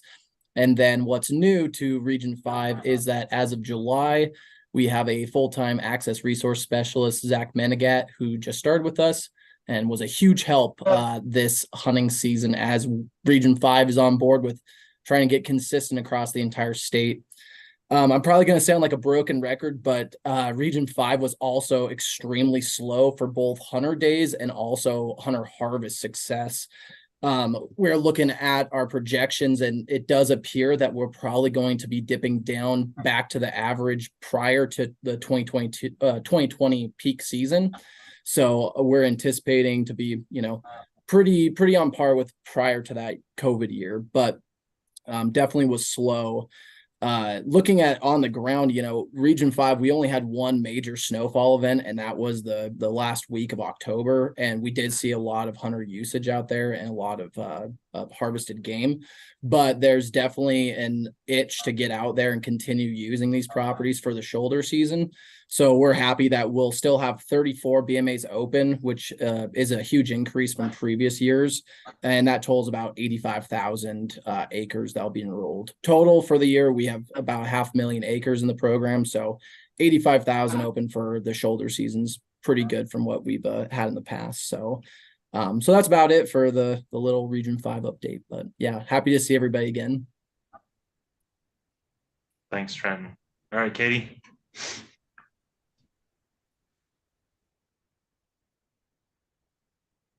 Got it. Oh. Hey everyone, I'm Katie Iverson. I'm the Region 6 Access Manager over in Glasgow. I started for FWP in 2015 as an access technician over in the Culbertson area, and then got on full-time at Glasgow in 2019 as the access assistant. And then I've been in this access manager role for about 1.5 years now. Hunting season went well. I spent the whole season not fully staffed, but thankfully we had a couple of our maintenance crew that really stepped up and helped me out. So huge thank you to those guys. Couldn't have done it without them. We did see the bird hunters show up in force this year. I don't have all the hunter day totals yet, but usually by middle of January, I'll see those. Everything went well, no major blow-ups. Yeah, that's about all I got for Region 6. Thanks, Katie. Certainly last but not least, Mr. Mache. Hello, everybody. I'm Travis Mache. I'm the Region 7 Access Manager in Miles City. Been with the department about 18 years and 12 years in this position. For 2023, we had 251 block management areas, which was up 8 from 2022. And we gained about 41,000 acres in block this year, which was good to see. Finally, we got an increase in acres instead of a decrease, so that was positive. We had 2 new PALA agreements and 5 renewals for a total of 14 PALAs in the region right now for about 75,000 acres of inaccessible and under-accessible public land access. And we had 7 elk hunting access agreements in the region this year for right around 46,000 acres, and minimum of 27 additional permit holders got access to those elk opportunities. So kind of a quick overview of the stats there. Season went pretty good. I have a full-time administrative assistant, a full-time resource specialist, and we're fully staffed with 12 access technicians on the ground this year. No major issues. Things went pretty well. It seemed slow, but as we're counting and calculating hunter days right now, it's looking like it's probably pretty average. So I think bird hunting had a lot to do with that, keeping those numbers pretty steady. And there's still quite a few bird hunters out in the region right now. Just the weather's good. There's no snow. It's warm. So people are taking full advantage of the nice fall and the rest of December. That's about all I got. Thanks, Travis. So first from the council, it goes without saying, we appreciate the great work you guys do in the field. I mean, that's where it happens for sure. And you have all the relationships and the hard work to do to make those arrangements. I mean, the people that hunt in Montana need to really be grateful for the work that you do. I think we get to see it, and that's a plus for us, but it sure is something that is significantly important for all of us who love to hunt in Montana, and we really appreciate it. I know all those negotiations and relationships are important to you guys. I'm sure those of you that are new are figuring out how fun that is to work. But again, I just want to say from the whole council, we really appreciate the work you guys do on the ground for this entire program. I would like to get kind of just a feel from you as a question, and from the rest of the council, if you have questions, I think now's a good time to put them out there. But if any of you would like to comment about what you feel on the ground from your experience in terms of landowner-hunter relationships, and specifically, do you feel strong about them, and how so? And then do you have any specific concerns that you think we could help address? Trent popped his camera on, so I guess he gets to take that question. Trenton? I kind of preemptively might have done it, but one thing that I was really happy and surprised about this last season, we had a brand new landowner pop up down in Bridger. They enrolled for this season. It was a type 2. They had been having some elk problems, but they had been allowing access for a long time. And I talked to them just 2 weeks ago, and I was following up, just asking how was your first season? And they were extremely surprised at how grateful hunters were for them to be enrolled in the program. I mean, not only was it coming from new hunters that didn't know that they allowed access, but even hunters who had historically been on their property were saying how cool it was that they finally were advertising it and allowing folks that didn't have the inside scoop to go out on the property and for the opportunity. And the other funny thing about it too was that they actually didn't hardly harvest any elk this season, but the landowner themselves realized the importance of just distributing those elk to the adjacent properties as well. So the guys that had historically killed elk on it that didn't notch their tag this year, they were still happy and they were ecstatic on how it went. So I just wanted to make that a point, that it seems like new landowners are really getting bombarded with gratitude from hunters. So thanks, Trent. Yeah. Katie, go ahead, Katie. I think mostly we've been in block management a long time. The numbers are down. There was less damage and everything, and I think a lot of them didn't come. There weren't many deer, so they didn't hunt them. We see it cycle on it's like everything with the weather. I think one thing on the toilet paper issue, I'd like to nominate Rich Roth to do an educational video that we could put on the public service thing. So keep your poop in a group. All those in favor of Rich proceeding? All right, Rich, you're the man. Way to go, Lee. Cindy has her hand. All right, and Cindy, you got your hand up? I do. When I went through my items, I neglected to give a shout out for whoever made the block management commercials that came on the television during hunting season that essentially said, use it correctly or lose it. Whoever did that those were pretty good commercials. Thanks. Thanks, Cindy. Any other comments from access managers about how you feel on the relational side of it in your region? Yeah, I can go. Yep, Evan, go ahead first. So this year we had kind of both. Part of this job that we deal with, we hear a lot of the complaints, and it doesn't portray all the hunters. It's just we hear about it all the time. So one of the things that happened this year was on a block management area that's also open for year-round public use through a conservation easement. There was some vandalism on the property, and this cooperator has been in the program for years, and had called me and said, you know, the stock tank is riddled with holes, brand new fiberglass stock tank.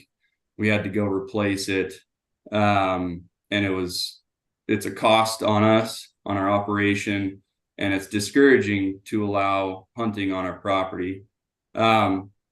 You know, he wasn't mad. He was disappointed in the hunter behavior, and was borderline ready to take out the block management.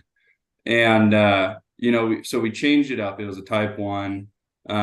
We don't believe it was ever the hunters that did it. It was outside of the hunting season. But we changed it up from a type 1 to a type 2. You know, we took the reservations, we took that burden on. But what really helped was we had 2 NGOs come up and cover the cost of that fiberglass stock tank for him. It was really cool to see. And honestly, the hunter numbers on that property stayed the same from when it was a type 1 to a type 2. So it was really cool to see that. But on the other side of things, you know, I went out with a cooperator last week, just to get some map changes done and meet the new cooperator who's taken over the ranch. So the son is now taking over the ranch. This block management has been in for over 25 years, and they had nothing but good things to say about every single hunter that showed up. They wanted to encourage more youth hunting. They wanted to keep this good hunter ethic alive, open it up a little bit more. And it's really cool to see because, you know, we definitely hear a lot of complaints, and that's just our job, is to put out those fires. But there really is a lot of great hunters, and we don't really hear from them because if it's not a problem, we don't usually hear about it. But I just want to say, you know, we saw both ends of the spectrum, but majority of the hunters here in Region 4 were very good, and the landowners really appreciated it. Thanks, Evan. Travis, were you on there? I was, yep. So I send out a postseason survey to all the landowner block management cooperators every year. And when I get those back, 98 to 99% of them every year are satisfied with the hunters that are on their property. And that hasn't changed or fluctuated in the 12 years I've been here. So I think that says quite a bit. Like everything, it's that 1 to 2% of the hunters that tend to cause the problems and the stuff we have to deal with. And we don't really hear about all the good stuff, but you know, the landowner data I have tells me that they're pretty happy with the people that are coming out. So I think the relationships are pretty good. I've heard a lot of comments over the years from the landowners that the hunters that they've had since enrolling in block management have been better than before they were in block management. So I think out here in Region 7, I think it's pretty good. The relationships, I think, are pretty good. It's just like I think Rich said earlier, it's that 1 to 2% every year that kind of ruin it for everything and take up most of our time, because those are the issues we have to deal with. So Thank you, Travis. Dale? I just have a question for some of the access managers. There seems to be a program that I wasn't familiar with, but I've seen it advertised through all the emails I received from Fish, Wildlife, and Parks. And I don't know if there's a name for it, but it's an opportunity for a person to go online and thank like a block management cooperator. Just wondering if somebody could give us a little bit of a rundown on that, and how and what kind of feedback, or what are you seeing people using that service, or kind of give us a little bit of an idea what's involved in that.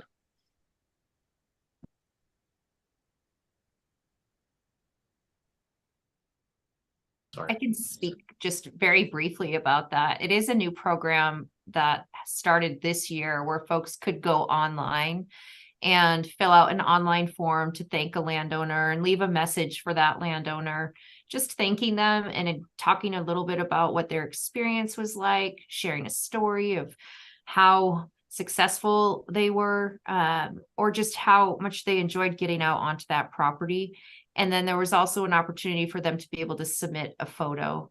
And our ComEd, Communication Education Department, is collecting those. And then I believe that what they're doing is distributing those back to the region, who will then work with their landowners to share that information here this spring, when they're renewing their contracts, or sooner. It just depends probably on the region and what their capacity and timeline is.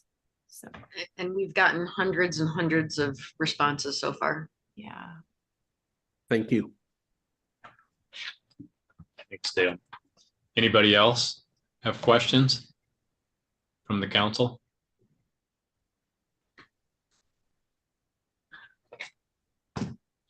Okay, I got one more. So when you're in the season, and I'm not sure where this goes, but when you're in the season and you see the variables on the ground, with the not only block, but when you see elk dispersed into certain areas and now they become a different problem in a new area, are there capabilities to react to that at that time and still react to it during the season? Maybe it moves from one specific land to another neighbor, let's say. Are you able to deal with that effectively during the season? Do you see that much? How about like in Region 4 specifically? Yeah, so we have a program called the Regional Access Programs. It's a very flexible program that we have because block management, we run out of time pretty quick to get folks in during the hunting season. But yes, we do have that flexibility and we are utilizing it. I just got a contract signed yesterday for that exact situation. Elk have moved on to a property and is now going to be enrolled for shoulder season. So we do have flexible programs that allow us to do that. I know Region 5 just did that as well. It's just if we have the cooperators who want to work with us, that's the big key. So Evan, if they aren't currently a cooperator, can they be involved in that as it occurs during a season? Yeah. And how would they out about it? Yeah, so they don't have to be a block management cooperator to be in a regional access project. And all they'd have to do if they have elk issues or other issues, it doesn't have to be elk. Regional access projects can be for any species, for any issues really that we can help with through this managing the hunters. Okay. And do you feel that most landowners know that is there for their opportunity when they have that arise? Likely not. We have a dozen programs. It's hard for us to keep track of them, let alone a landowner who has so much else on their plate. Okay. Do you have an idea how they could be more aware of what's available in that case? I mean, I think my belief is they're aware of the general programs that exist every day, like block.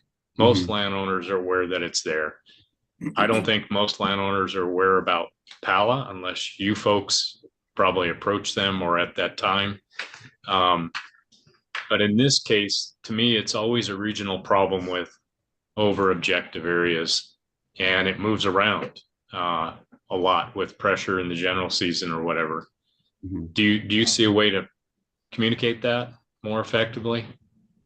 Yeah, so a lot of that additional communication is making sure that all of our staff know what programs we have. So when we do get calls that I don't handle, say a biologist gets a call about a game damage issue, you know, every biologist here in Region 4 knows here are the programs that we have. I've given them handouts, and they have that ability to say, you know, in this situation for you, we believe that we should bring in the access program. And, you know, landowners don't have to know the program. We can work through what program is going to fit for them just based off of what they're looking for. And you know, getting into program details with a landowner, it usually isn't really needed. It's let's find a solution to your problem. And if we can't find a solution, we try as hard as we can. We work with statewide staff, Helena staff to try to solve that problem. So the biggest thing is making sure all the staff know we have these programs. You know, ComEd isn't really on us, but we can certainly try that. But I really think the field staff who are talking with landowners, once they know our programs, then that's how the word really gets out. Okay, thank you, Evan. Rich?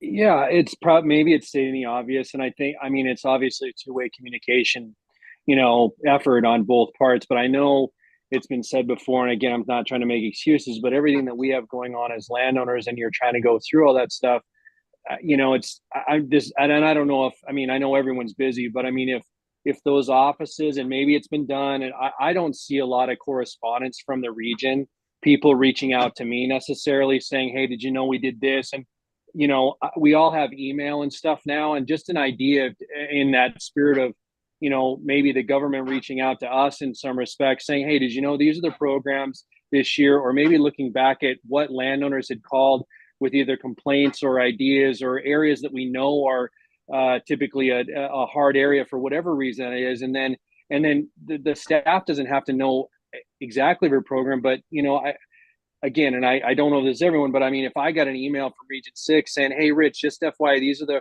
programs this year. We did some updates. We've talked to this in an email. I don't know. It seems like it might be something that helps us a little bit. And then we can reach back, because a lot of times first off, the offices aren't open that much. And a lot of times the guys are out in the field. So me calling the office and getting someone, you know, is likely not going to, you know, sometimes I have to leave a message and then I'm busy and all that stuff. But email seems to be a way to maybe do that as just an idea, and maybe that's being done. So. Can I address? Hang on one sec. Yeah. So Rich, that's a good idea. I just want to let you guys know a few years back, like I said, I've been on the periphery of this for a while. A few years back, we talked about when EHA came on board, we talked about having a menu basically of choices for landowners. And I don't know where that went, but obviously the message isn't getting out to everyone. So I'll commit to working with Stephanie and talking through how we can perhaps be a better customer service to the landowners and provide not just the landowners that are already involved. Of course, we want you to know the different options as well, but also any potential new landowners we sign up. We just want to find the program that works for you guys. So I'll work with Stephanie on talking through different ways to do that. I just think that, oh, sorry. No, that's just cool. a little follow up, because we're all so dang busy. I mean, I get a weekly update from Montana Stock Growers every week with about 10 bullet points of things that they're working on. And I'm not expecting that necessarily, but we're all extremely busy in our affinity for time. So maybe just again, from our regions and most of the people who actually want to be involved, other than maybe new landowners, which I think is a huge opportunity if there are in that. But for those of us that are, you know, involved in the hunting aspect, and most of us are, and that want to be involved, again, something where the landowner is willing to share an email with the region, you know, person, and just a, you know, maybe a monthly or quarterly, just a quick, hey, this is just FYI, this is what's going on. And hey, we're getting ready for the hunting season. You know, here's a couple of things to be aware of. I don't know. They seem to be almost pretty, I would think, maybe fairly easy to generate. And then maybe it would spark some landowners saying, geez, I'd like to be on that email list. And I don't know, it just a thought. Oh, hey, Okay, thanks, Rich. I think next with your hand up was Paul. Thank you. You know, I probably talked to more landowners and hunters across the state than most people. I talk to a lot of them. I find in talking to the landowners, you know, some of them are involved in block management or not, but a lot of them that aren't, they don't hear from the Fish and Game. And I think it's very important that we start reaching out to them. I don't think, I know the Fish and Game has had a lot of comment periods. They've had a lot of public meetings, but they're not getting any landowner turnout at those meetings. I looked at some, I attended 3 or 4 of them, and there's hardly any landowners there. So I think that the landowners, in my opinion, you know, we're going to have to reach out and go to them, because I don't think that they're going to, even though you give them plenty of opportunities to comment. And I think that a lot of it is you have these meetings and comment periods during times when they're working from sun up to sundown during the summer or hunting season or whatever. You can't have, you know, you can't expect those. So you're going to have to reach out to them and go to them, I think. The other thing is, even though I used to be signed up for all the FWP emails. I just recently resubmitted my name, getting a lot of emails from people, and I bet a lot of people in this council aren't signed up. And I think that, you know, do that. Call Greg or email Greg Lemon and ask him to add you to their email list. And you get a ton of emails. It's a lot that, you know, when line closes and all this, and so I don't know why. And I know I hunted Arizona a few times, and I still get about an update from them every week too. And I didn't sign up for anything. They started sending them out. So maybe the department ought to expand their email list. That's kind of what I kind of wanted to throw out there. I think the department needs to reach out to, especially landowners that aren't in block management. I mean, landowners that outfit. You need to compare too. So thank you very much. Thanks, Paul. And Deb mentioned she will send that link out to everybody, so you'll know where the link is if you want to and should get on that. Yeah. Okay. Stephanie, is that you with your hand up? Unmuted. Unmute.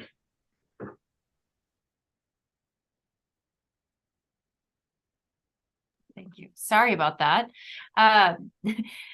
First of all, I just want to say thank you for your ideas. I think that they're wonderful and always helpful. And anytime you have ideas on ways that we can communicate with landowners, don't hesitate to send them our way. We want to hear them. It is a very important initiative of the director's office right now to build these landowner relations, and with landowners that we're not really communicating with right now. There's a few different efforts that are underway across the department to build some of these relationships. And Deb indicated some of the work that is happening with ComEd and the one menu piece and some of the outreach materials. We've really started diving into that this past fall. And I think that we'll start seeing some more come out this spring and summer on ways to communicate with landowners that may or may not already be involved. One of the ways that we started doing that this fall was attending some of these professional organizations' fall conferences. So stock growers, farm bureau, wool growers. We had staff at all of those different conventions and trade shows this past fall to meet with landowners and share information about our programs and opportunities that are available. And we're looking for ways to expand upon those types of opportunities as well. So as we go forward, if you have ideas, don't hesitate to reach out to us. We really want to hear them.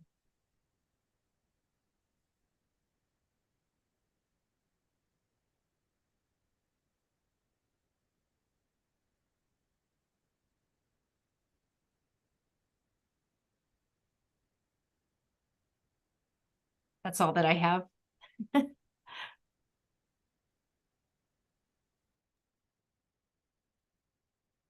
You know they're muted. I think you're muted in headquarters.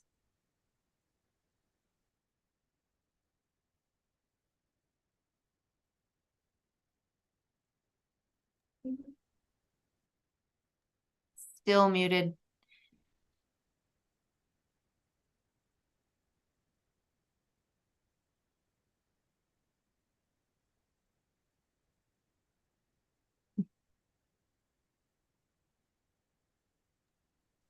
I can hear you guys.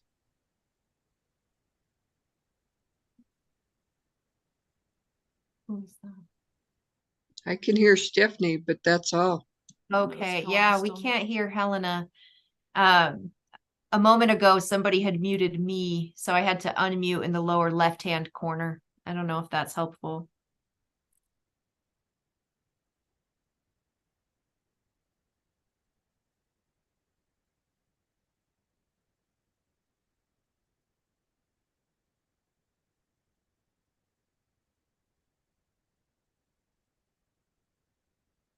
Well, I can go forward and just chat here for a minute while we figure out why things are not unmuting there in Helena. I'm going to jump ahead real quick. Jason will share information on the block management payment structure updates, and he'll also share information on block management and EHA rule. But I'll go ahead and share information on the agenda under updates. We have a bullet there on our reservation system.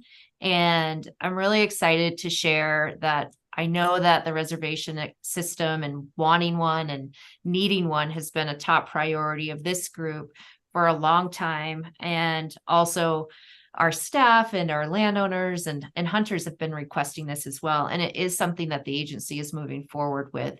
So we're just in the beginning stages of this, and we're getting ready to send out a request for proposals here in the coming weeks. I think it's going to be 2 to 4 weeks before that actually gets published. But once we get that request for proposal out, we'll have a better timeline of when we'll be implementing this new system. We're hoping that we'll have something up and going for this fall to possibly pilot or phase in a few properties as we go forward, but we don't have a solid timeline quite yet, but it is in the works. It's a high priority and wanted to share that information with everybody, and we'll keep you informed as we go forward and learn more on our side too. I think Go ahead, Cindy. Can you hear us? Yep, we can hear you. Any questions about the reservation piece? Cindy and Dale. So we'll start with Cindy and then we'll go to Dale next. The reservation system should be good. I'm wondering, is the system that creates the block management data, is that going to be also altered as a part of the reservation system? You know, I'm not really able to answer those questions quite yet because we don't have the system selected. So it will just depend on how the system that we end up selecting and the features that it has, and if they'll be able to talk to one another. Ideally, that's what we would all like. Go ahead, Dale. We've talked about this now for many months, and I'm thrilled to hear that it's coming online. And I hope the department, why they are looking at a request for proposals, are also looking at what the policy of the department's going to be in terms of who are you going to require reservations from. And when I think about that a little bit, I've had numerous landowners where I've hunted that were a type 2, and they really wanted that face-to-face communication with the hunters. And I know the department, at least people in the regional offices, recognize that. But at the same time, I also have people that are in a block management program where they're associated just with block management, or they're part of a conservation easement that they are mandated to provide hunter days, and they never answer the phone, or they're full. The an hour after the reservations start, and that's not unique to Region 7. I know that because I've heard that from people from many different regions that can be an issue. And I just encourage the department to take a hard look at that and have some sideboards, that have thought through and talked through, and hopefully a policy that says, okay, this is how we're going to implement this, and these are the people that we're going to push to be on this, and in some instances not push, but if they're going to be in the program, they are going to be in it. And kind of rambling here, but I think you get the gist of where I'm going with that. Thank you. Thanks, Dale. Everett? Yeah, I'm really happy to hear about a reservation system coming. I know we've asked about it for a long time, and really looking forward to what you've got coming from that. A couple questions that I don't know if you can even answer right now, but is there going to be any kind of incorporation with our current app so that you can do everything from the app, and some kind of website on the outside as well? And then is there going to be anywhere on the website where we can see publication of that timeline, kind of a one-stop shop for the reservation system for communication? For what it's worth, this is something I've asked about on our app and other places too, and frankly just don't feel like we're getting any kind of good information about that.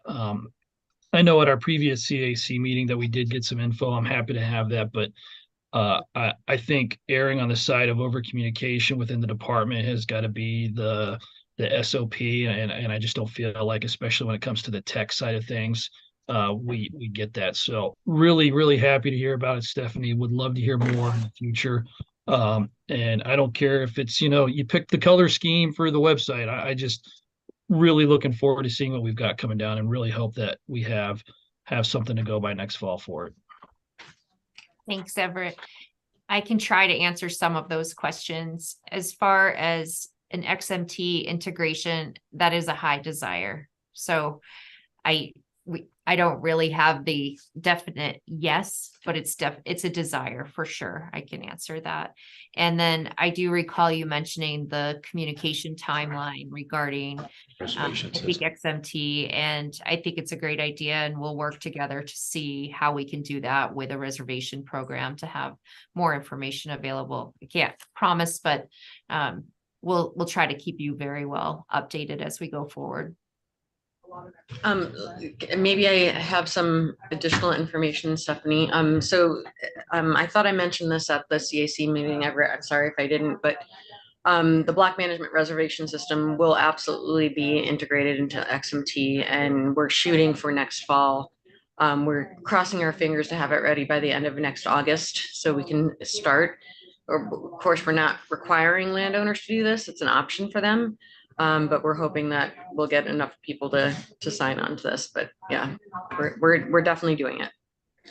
I really appreciate that, Deb. Thanks. Yeah, we just our RFI request for information just closed. We had a couple of real good applicants. They're interviewing them. They might have interviewed them. Actually, this end of this week, they're interviewing them. So hopefully we'll get somebody online soon. Stephanie Prater.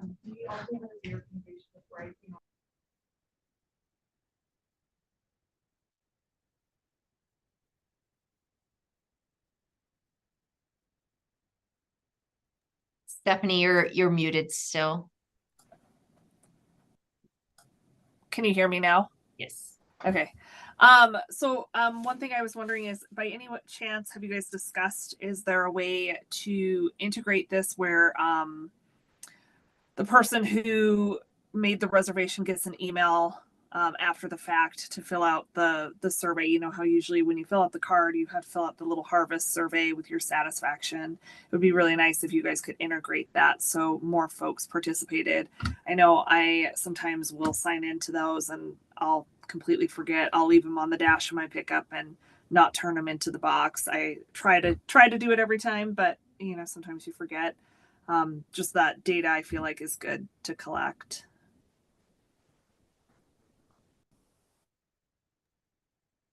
Thank you.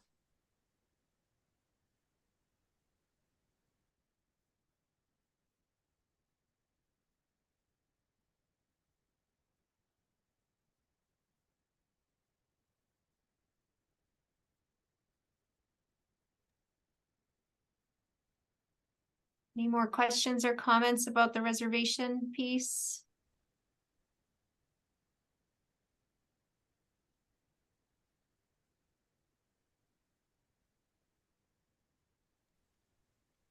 Hear us? Yeah. Okay, okay. Yeah. Yeah, we're still trying to figure out the tech piece. For some reason, we all keep getting muted and doesn't like our list of panelists. But anyway, switching over to the block payment structure. So as part of the 23 legislative session, and then as Chair Beal mentioned, the beginning of that process, or the beginning of the work, came out of this council.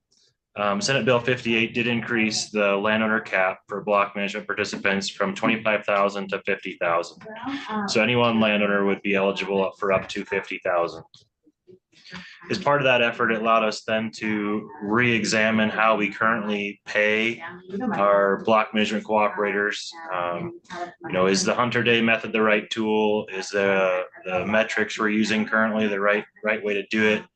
We had a good 6-month kind of look at all the options and took your guys' feedback as well. And really landed on that our per hunter day model is the best that we could have for this program. And so we stuck with what we currently have in terms of a per hunter day impact payment to landowners. And what we did is we increased that from $13 per hunter day to $17 per hunter day. And so that didn't change. Of course, the values change, but really it's the hunter day impact payment going from 13 to 17 and keeping those same species, gender, or season length restrictions in place. So if a landowner decides they don't want to allow pheasant hunting, or if they don't want to allow any antelope hunting, whatever, we can accommodate that with a reduced payment rate. Same with the season length. If somebody wants to allow their family to have the first week of general rifle season and close their BMA, we can accommodate that through a season length restriction. So the 17 would actually be reduced.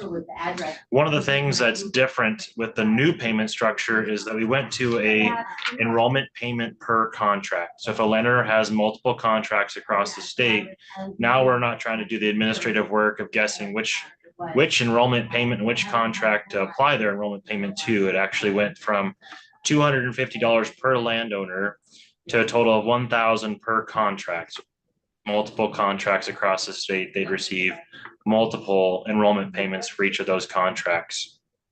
And then the same way with the weed management incentive, it still applies the same as it had before. If somebody agrees to use up to 5% additional funds on their land enrolled, for weed management, they can receive that compensation. And then same with the aggregate incentive. So if you partner with your neighbor, or if a landowner works with a neighboring landowner to enroll in one block management area, having the same permission system, those landowners are also eligible to receive up to $1,000 per contract. So nothing has really changed on that front. Keeping the main structure intact, like I said, the biggest change was the $250 per landowner to the $1,000. But this way, with keeping the same hunter day impact measurement tool, we can kind of set the market, so to speak. So those properties that we look at for use, we intend to see are typically better properties because the use is higher, and the compensation then for the impact reflects that as well. So that's kind of the payment structure. Questions about the payment structure? Everybody clear on that, how that worked out this season? Okay, no questions. Okay. Oh, wait, Cindy, do you still have your hand up?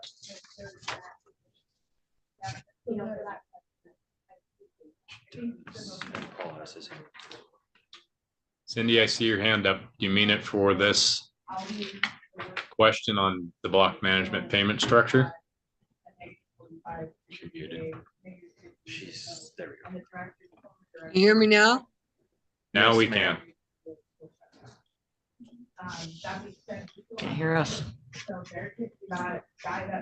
Can you hear us? No. Can anybody hear us? Okay. Wow. All right. Okay. I can't hear Cindy, so let's try Paul. She's there now. She was. Are you back, Cindy? Sorry about this, you guys. That's so weird. This is why we're gonna meet in person next. Zoom next door. Try Paul. I've got a bunch of background noise, someone talking in the background. It's kind of hard to hear. Somebody's got their mic on. No, it's our room. They're next door. It's the room next door to us, They're Paul. loud. I always had the. Sorry about that. And I know. Be glad Okay, it's not a no. motel. All right. Yeah. The last thing under this section was our block management administrative rules and the elk hunting access agreement administrative rules. So the rule proposals were out, went out for public comment through the commission meeting. We started the Montana Administrative Procedures Act process with the Secretary of State's, rolled those out. Got public comment that ended the 4th of December. And so we're taking that public comment right now and we are adding that feedback and the response to comments that we received from the public. I think I only got 9 comments from the public on the block rules and maybe 2 on the elk hunting access agreement rules. And so we're, like I said, working through the responses to comments for those. They'll be up for a final adoption at the February Fish and Wildlife Commission meeting. And that's all I have on the updates for rules, Mr. Chair. Any questions? Both Paul and Cindy have their hands up. So Paul, do you have another question in that regard? Yeah, I guess one of the things, getting back to these comments and stuff, I just don't think a lot of people know about them. I've talked to a lot of people that are very involved in this stuff and they didn't even know there was a comment period coming up. I think the department needs to do a better job and maybe getting back to sending emails to everybody that we can, that they can. I don't think a lot of people even know that the meeting comment periods. Symbolizes a hook on his door, you know, and it was. Okay, thanks, Paul. Cindy, do you still have your hand up? Road needs to, you know, be put aside and, you know. No, she does. And one person's job doesn't mean. Seems like when we unmute Cindy, then we go away. You know, we should all be able Asked to unmute to help each other. You know, I do love cross training because that puts me into. I'm sorry, Cindy, we're not getting you unmuted there. Apologize for that. I think in the interim, if you want to send me any questions you have, I'll try to get those addressed in the future. And the stronger we are as a team. Yeah. the better we are, you know. Okay. Should we take like 5 minutes, get up, take a quick break? But let's just do like 5. We're a little behind. We've got our initial planning work to do kind of in the next hour. So it's 3, I guess it depends on whose clock. Their clock is off here. So it is 3:08. So let's take 5. We'll come right back, okay? Take a quick stretch. We'll be right back. You mute us.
Well, we're still waiting on Ed, so be a couple more minutes, as long as folks can hear me.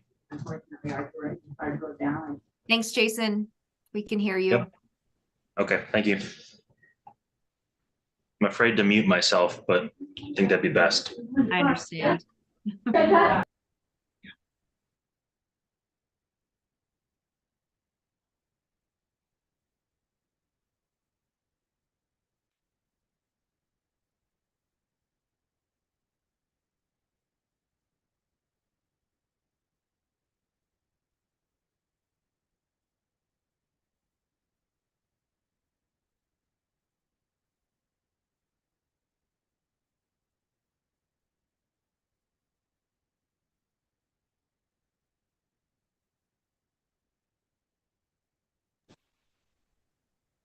Cindy, can you hear us? Yeah, it's completed by that.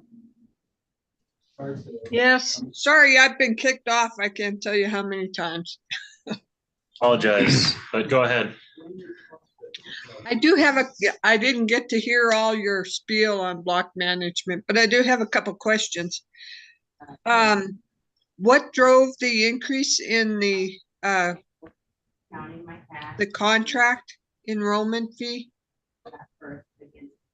Both the desire to try and get a minimum payment so that everybody wasn't guaranteed a certain dollar amount as they were enrolled in the program, and then also consistency for ease of implementation, because right now we don't have a good way of keeping certain things on each individual contract and then certain things on a per landowner basis. So the more consistent we can have it, the easier it is for us to implement as well. Oh, so the other was just up to 250 and now it's a standard 1,000? Correct. Any other questions, Cindy? Comment? Yes, I do. Do you expect that $1,000 contract fee is going to cause BMA people to drop out? I don't think it'll cause them to drop out, especially even with the per hunter day impact payment going up. I think this year will be the year for us to do some of the things you guys have already talked about in terms of better marketing and communication of that opportunity, because this year will be the year that everybody's payment really goes up. And so next year enrollment should also hopefully follow that trend as well. Do you know how many BMAs receive $2,000 or less per hunter day and all of that? Well, a lot of them that are going to be smaller payments are going to be our what we call flat rate payments. So they're usually a section or less. So 640 acres or less, we call those a flat rate payment. And those flat rate payments, depending on the acreage size, they would be the ones that would be $2,000 or less. I could see how they might not re-enroll because they'd have to have 50 hunters come on. Well, a little more than 50. Anyway, will everyone get $17 or is the min actually $13.40? So we're talking different things. One is the enrollment payment. So right. The enrollment payment that we're talking about is the $1,000 for every contract, regardless of your acreage, regardless of what you enroll. You'll get $1,000 guaranteed for enrolling in the program.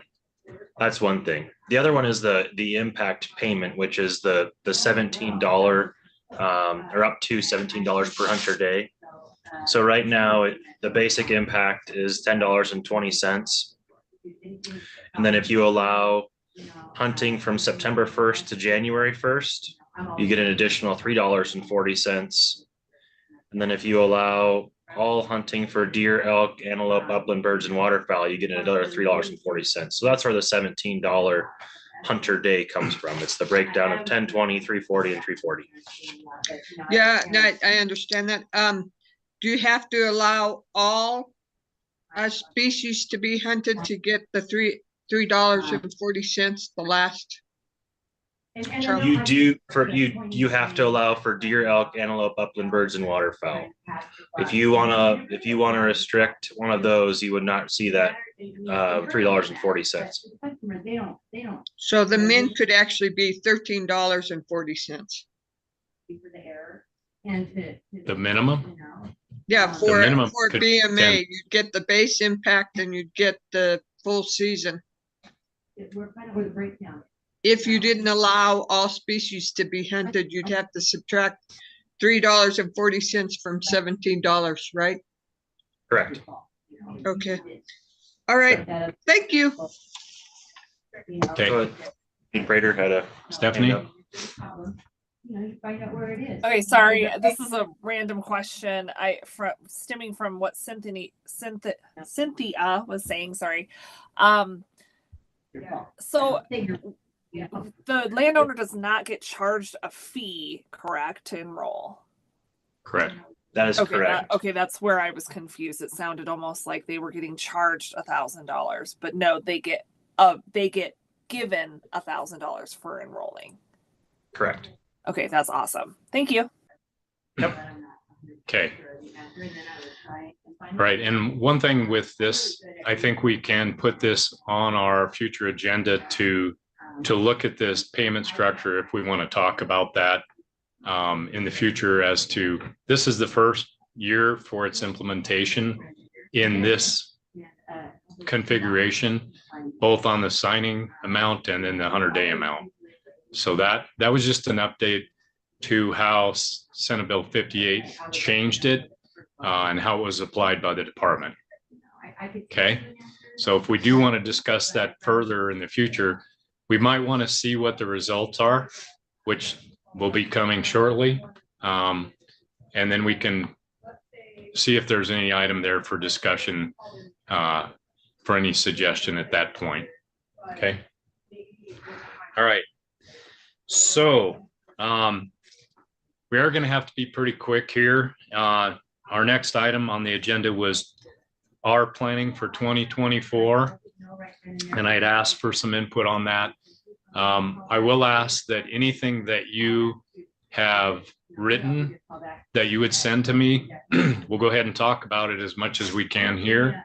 But we only have about a half an hour at this point to do so. So within that 2024 planning, we have 3 items: carryover items from 23 that we feel are incomplete or need additional review and recommendation, new ideas on the member input for 2024, and then a meeting calendar discussion. So let's start with the 2023 carryover for items that we feel we didn't finish in the last 2 years that we want to bring forward. So I'm going to go around real quick and try to be brief. All we're trying to do is flesh out the agenda items. We don't have to discuss deeply the details, but what is the item that you feel you need to bring forward? And then our next full meeting, which we'll plan, we'll flesh those out. Okay, so let's start. Lee, did you have any 2023 carryover items that you want to bring forward for 24? I think everything's been going forward better than ever, really, and a lot of this stuff just kind of keeps recurring. No, I don't have any special input or anything. We'll just follow along and give everybody the benefit of my vast experience. All right, Rich, I'm going to move through everybody quick. So Rich, any 23 items you want to bring forward to 24?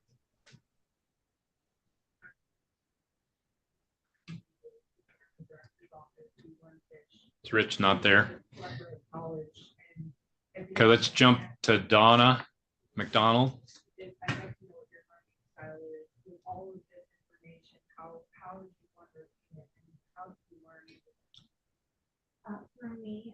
You hear us okay, Donna? Yes, I do now. Thank you. Sorry about that. Okay. Yeah, you know,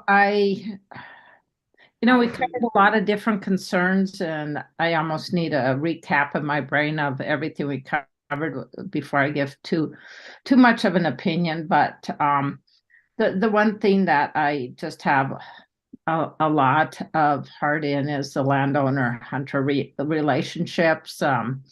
In education, the lack of respect, gates being left open, littering, campfires, irresponsible shooting, and also the crop damage and what these ranchers are dealing with. So, you know, I think that's probably my strongest scene is just doing a good job on establishing relationships in education. Thank you, Donna. I'm gonna brush over, since Donna mentioned this, I'm gonna brush over a few that I had noted, and we'll see where we go. So landowner panel, last year we were trying to put together a landowner panel. So I just have that down as landowner panel. Let's see, the hunter landowner stewardship program, which Donna just mentioned. Second item, land trust had come up as a concern. Third item, landowner transitions. Fourth item, e-reservation system. Fifth item. So I had those that I felt we left kind of undone. So let's go forward to Rod. Do you have any comment on bringing anything 23 forward? No, I think what you just said is good. I still wish there's some way we could, and this is maybe new and not bringing it forward, but some way to get it to where we avoid the situation we were in Garfield County this year with the prosecuting attorney that won't prosecute, or county attorney that won't prosecute. The FWP does a good job of writing citations. At that point, it's out of their hands, and a lot of these just get brushed under the rug. I don't know if there's some way we can get around that or not get around it, but improve that program, that system. Okay. That it? Yep. Okay. Drew's not here. Everett? You know, Ed, you kind of hit on a lot of mine, but my top three I feel like are unfinished is continuing that corner crossing conversation. Definitely the hunter landowner stewardship project, and going even beyond what the department's done there, and expanding the scope of that in some way. And then the question I had is the tech subcommittee that we had, do we continue that? You know, Stephanie brought up a question that we had on that, so it'd be good maybe even just to loop her in on background information from that subcommittee anyway. Okay, and Everett, one thing on that subcommittee, I do believe that one goal we could do with that, to continue it forward and do it quickly in an urgent manner, is to fill in some blanks on, from the sportsman and landowner side, what needs to be on that specifically. They've already scoped it, but I would like to see us scope it. What information needs to be there? They may or may not be able to get it all there or see the same goals, but I think with your subcommittee, to be able to do that would be helpful. You know, what information do hunters need? What information do landowners need? So yeah, that help? Definitely. Okay, anything else, Everett? Okay. Dale? Two things, and Everett hit on it, was the corner crossing, and I don't know if that's really a continuation, but you know, with the UPOM group coming out with some you know, some press releases on the Wyoming case, I just think there is a role that we could play, and I would like to look at that at a future meeting and talk about that. The other thing that I guess I would like to see a continued movement on is just the refinement of the block management and PALA administration amongst the regions. It just seems to me, as I look at things, there's there's some significant differences in terms of how the program is administered by region. And I just think for the health of those programs, the closer or the more consistency there is amongst regions, the better. And there's a reason for differences amongst some regions, but I think there's also some things that could be better thought out, and like in the PALA program, have a better numerical ranking system and criteria for why, maybe not better numerical, but better criteria for why something is scored a 5 or a 1, because it just seems like it really varies on the region. And we can talk about that more down the road. Okay. Thanks, Dale. Cindy, let's try you.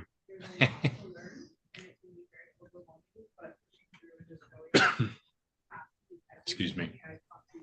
It's probably on purpose. There you go. You're on. Okay, I'm with Dale and Everett, and on the building the relationships, I don't think it should just be landowners. We need, I think, a better relationship with other agencies like the Bureau of Land Management and the Forest Service, etc. All of that affects public hiking, hunting, and all of that. That's all I have. Okay, thank you, Cindy. Stephanie Prater. If I do need a second, I can. Obviously I wasn't here through the last planning session, but I think everything that you guys have touched base on sounds like great issues to tackle moving forward. I think one thing that I would love to see, I know we have kind of a fee schedule for this year, but I think that there is some value in quality hunting, not just quantity hunting. Just kind of a way to manage. I know some of those block managements manage very meticulously for quality hunts, not just running a bunch of hunters through. So that would be something I would see as important. Thank you. All right. Thank you, Stephanie. Ray. Mr. Actually, the one thing I was thinking about was the education part, and with the requirements for the test and that. I was wondering if we'd ever put that to rest, or where that was. So are you speaking specifically requirement to hunt on a access program? Right. I don't think we actually have put that to rest. And I think probably where we've got to go is in our next meeting, ComEd will be available to make a report to us on the Hunter Landowner Stewardship Program. And that's kind of where that was going. And what would be the parameters? I do believe at this point, it is heading to where it's not a requirement. You've got a directive that's changed with hunter education and what's required, and that's still being worked out. So, but I think we can continue, Ray, to bring that forward and see where we can go with it. Okay, no, that's one thing I thought we left completely up in the air and that. So okay. Okay. Thanks, Ray. Eric? Yeah, there's I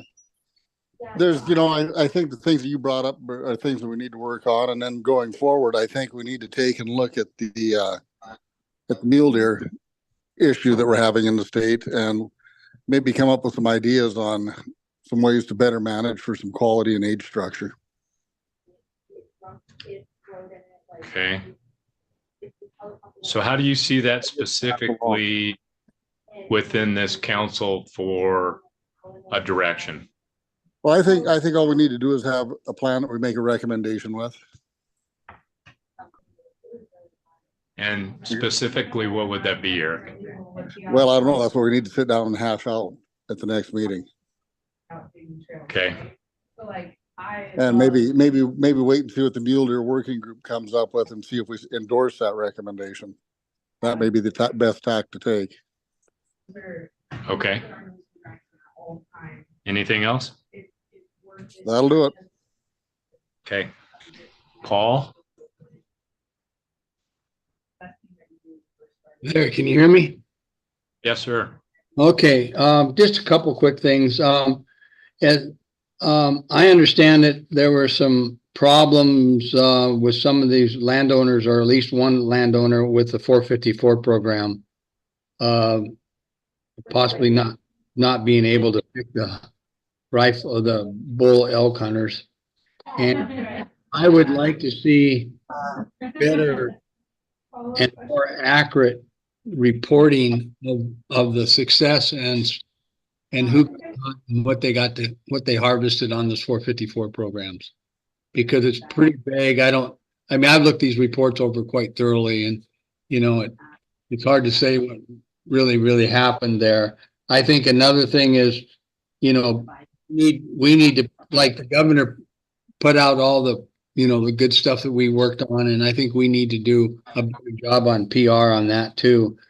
And then on the landowner panel, I just say we need a broad range of different types of landowners: traditional landowners, outfitted landowners, non-traditional people that just bought the ranches, those kind of situations. I think we need a huge, or a lot more landowners on that panel. That's about all I got right now.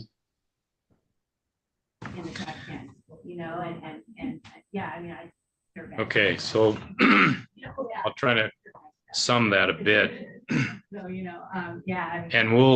I think we'll flesh this out between now and the next meeting and come with the clear direction on each of these items. So there is definitely an emphasis on the e-reservation. I mean, everybody's on board with that, and we've been on board with it. So we're there. Again, completing the hunter landowner stewardship educational aspect of the program. Everybody's still wanting to see that finalized and implemented. So that'll really come with Greg Lemon giving a status update on where we're at with that. And maybe he heard about what we talked about today already. I'm sure he'd like that subject. It'd be entertaining during the football games to see those come up. So there's some question on corner crossing discussion.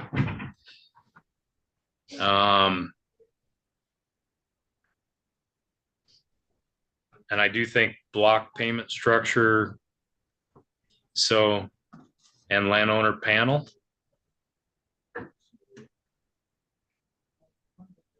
Is that what you guys are thinking? You agree? Okay. Do you want to go down these and show a raise of hands, or do you want to just do this and we'll go forward to the next meeting with that coming in advance of the meeting to make that decision? The latter? Okay. All right. So one thing I'd like to flesh out on this landowner panel question. So we've talked about that quite a while. We did have a landowner panel. It's been 7 years when it was a substantial group. One of the things I was wondering, first of all, what do we want to get out of this? So we need to be thinking about what's the goal? What are we trying to discover? That's an important question if you're going to ask people to come around from throughout the state and participate in this. What do we expect of them? Okay. And then I think the second part of that, I was thinking about, Paul, you bring this up quite a bit. I do believe we do hear from landowners and sportsmen. That's who we are as a collective group. And we need to take into account our experiences, and that's why we're all here. But if we're going to call a panel together, I'm wondering, in this question of all the things we've talked about, if we shouldn't consider having a panel that would say be both. If we're going to have 6 landowners and have 6 sportsmen, and let's talk about the same problems and see if we can come to an understanding with both present.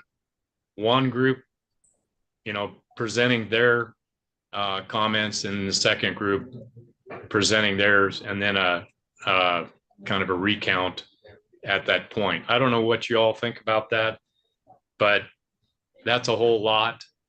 But I think it seems to me that the discussion needs to be had. I think it was had pretty darn well by the Elk Migration Council amongst those involved in it. So I don't know what you all think about that, if we would combine it possibly.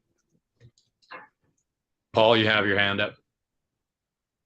Well, yeah, I mean, over the last few years, I've seen a lot of input from public hunter, sportsmen's groups and stuff. In my opinion, I don't think we've seen a lot of input from landowners because they just, for whatever reason, they're not here. They're not showing up. So I think we just need to get more of them involved. I mean, it's fine to have a panel. This is a private land public wildlife council. We just got to get landowners more involved, I think, because their voices are not being heard because they're not showing up. And that's just the way it is. So we need to make an effort to hear from them. Whether you have a panel of, I don't know if that would irritate the landowners having a panel of public hunters on there or not. I don't know. But a lot of them are, they're just not interested anymore in participating. All right, thank you. Dale? I just heard what Paul said, and his comment about, well, would it irritate the landowners just, to have the other side on there? What it takes me back to is there may be a really good reason to have this panel, but you also mentioned it, Ed. What is it that we want to get out of this? And I really think at our next meeting or a future meeting, before we hold a panel and send out invites, we need to have a very clear understanding of what it is we're trying to accomplish by this panel. I mean, to bring a bunch of people in, yeah, it's always nice to hear from them, but the last thing we want also is to bring a bunch of people in and just them go home and say, well, I'm not even really sure what they wanted from us. And we need to have a clear understanding of what it is we want from them.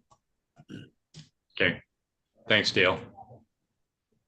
Any other comment on that? Donna? I agree with Dale. I think we have some more work to do before we gather people together and take up their time. I think we need some clear direction on what some of our goals and objectives are, and then we can get a panel together. But until we know exactly what projects we want to take on, then, I mean, we certainly have enough input on what needs to be done. We can't do it all. But I think we need to narrow our focus and do the best job we can, and then get that panel together. Thank you, Donna. Any other comment on that subject? All right. Let's jump to the reservations.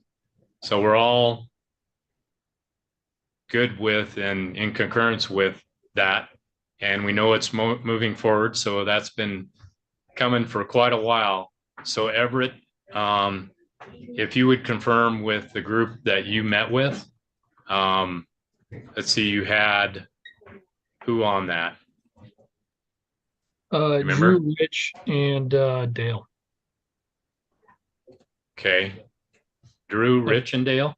Was that right? Or Paul? I'm sorry. Rich is Drew, really Paul. flinching. It was Paul, Drew. And then I think Rich was supposed to be on there, but we weren't able to connect. Grasshoppers. Okay. So. Okay. Yeah, I was not on it. So on this, so Paul, you on still with it on the reservations east side? You know, we talked about it once, but I didn't do a lot. I don't know. So is that a no? No, probably not. We didn't. Well, I'm willing to be on it, but we didn't do a lot on it. So. Okay. So Everett, Dale. True. Dale, yes. Yeah, I'm wondering I was about not on that one originally. No, you there were were on 2 concurrent groups running, and I was on, and I headed up or kind of was part of the other one, but I wasn't on Everett's subgroup. But I'm willing to do that, but I wasn't on it previous. Rich has his hand up again. Just a quick thing. I mean, I love the technology, and I know Everett, you and I had talked about it just because I'm a believer in, you know, how that can work. But I don't hunt, so I don't go on and buy tags. I mean, I'm not really a user of the technology, and so I don't know how that works. If you know, maybe Stephanie, someone who actually would really use it, who buys tags and does that, who has experience with the pitfalls and the good that comes out of it, might be a better person. I'm not trying to, you know, step away, but I'm just like, I don't use it enough to where I could really, you know, I guess add a lot, or at least I feel like I couldn't. Thanks, Rich. Cindy has her hand raised also. So Cindy has her hand up. I just want to make a comment about ensuring there's a lot of older hunters that don't, you know, are going to have problems with the reservation system. And we need to account for that kind of hunter. So my recollection, Cindy, you had a career in technology. I focused on technology. Would you like? I was an to intel help? officer. There you go. Would you like to help Everett wade through that part on that category? Sure. Okay. And then how about Stephanie? Prater. I'd be happy to help. Great. Okay, we're good. Is there a landowner outfitter that would like to help on input into that arena?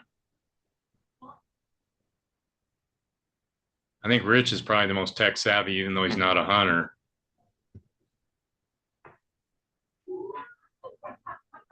Okay. It would be good Crickets. to have one, and I mean, I don't know how many meetings we're really talking about, but it would be good to have a landowner on there. Okay, so it looks like it's going to be Paul. He's got his again. And I can, Everett. I don't. I obviously I was pretty. Yeah, but I'd commit to that too. If Paul too, but it doesn't matter. I mean, like I said, if I can help, just let me know, or tell me whatever you think. All right. So you good, Everett? We're going to do Rich. And then if you want to get Paul on there, that's great. But okay. So that is on that side. And Everett, we'll talk a little more about that as far as the targets. You know, what do we need to see on it? Okay.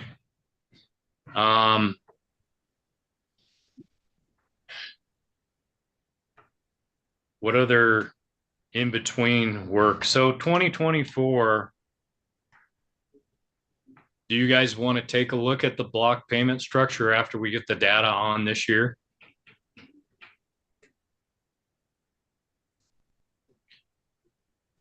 Let's see, hands for yes.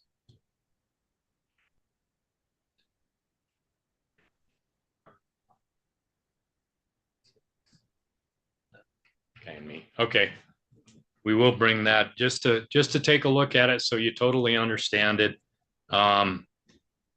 And see if there's any other thoughts on it. Okay. And let's see. What have I missed?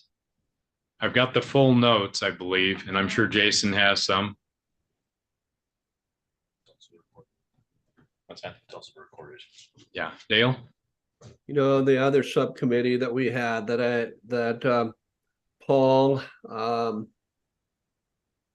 Rod, and Tierney and I think we were on was the block management subgroup to look at other options for block management. I don't know that there's a need to continue that, but I think we at least should talk about it and see what the group feels if that needs to be continued and taken forward. So do you want to bring that summary back, since we really didn't get that across to everybody at the end of the last year at our next meeting? Yeah, I can sure do that. I know you had a summary. You did. Yes. And it's probably just as relevant today, so. Yep. Okay. I can do that. Okay, thank you. Was there anything for 24 that wasn't mentioned that you feel is an important item to bring forward for 24?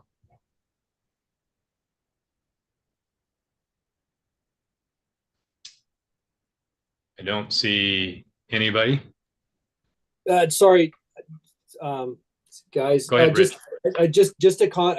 Just something, when we talk about these areas, when we talk about, the quality versus quantity a little bit and that stuff, and knowing some of these areas that have struggled through, one of the things we're doing some more of on us is these food plots, and just throwing out ideas that, what we've seen even here after we got a biologist and stuff is that the experiences that the people on the state land within the ranch were getting better. I mean, I've talked to a lot of people that have said, over time, and this, like I said, obviously this year these grass harvests, the drought, but we were seeing experiences getting better. There was more wildlife to shoot at, more things like that. And I guess I attribute it to kind of like when you do the Pheasants Forever or something, where you throw out like a lot of pheasants, they don't always stay like on your place. And so that might be just as we look at collaborative ways with landowners, if that's ever something for incentives there. And if there is something already, that's my lack of not keeping up, but things that attract or that help, improve wildlife, but then those wildlife have a whole range to go. That may seem selfish, like, well, they're coming on our place or whatever, but you're still, and this is just my opinion, we're probably helping some of that, growth and development and better animals. So just an idea. I don't know where it leads, but just food plots. That's all. So you do know food plots are illegal?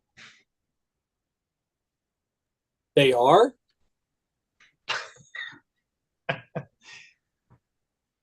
Only in Montana. It has to be grown for agricultural purposes. I thought the game farms were there. I thought I could even do that, right? So I think there's a program in Habitat Montana for help with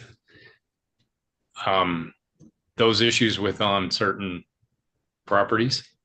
Yeah.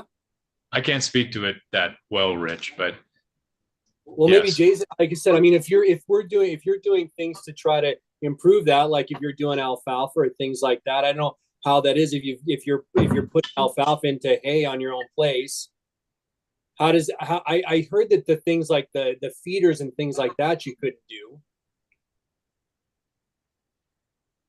Yeah, I can't speak to the food plot piece of it, but in terms of a Habitat Montana upland game bird project through our wildlife division, we do have some, we have some cost share for food plot enhancements.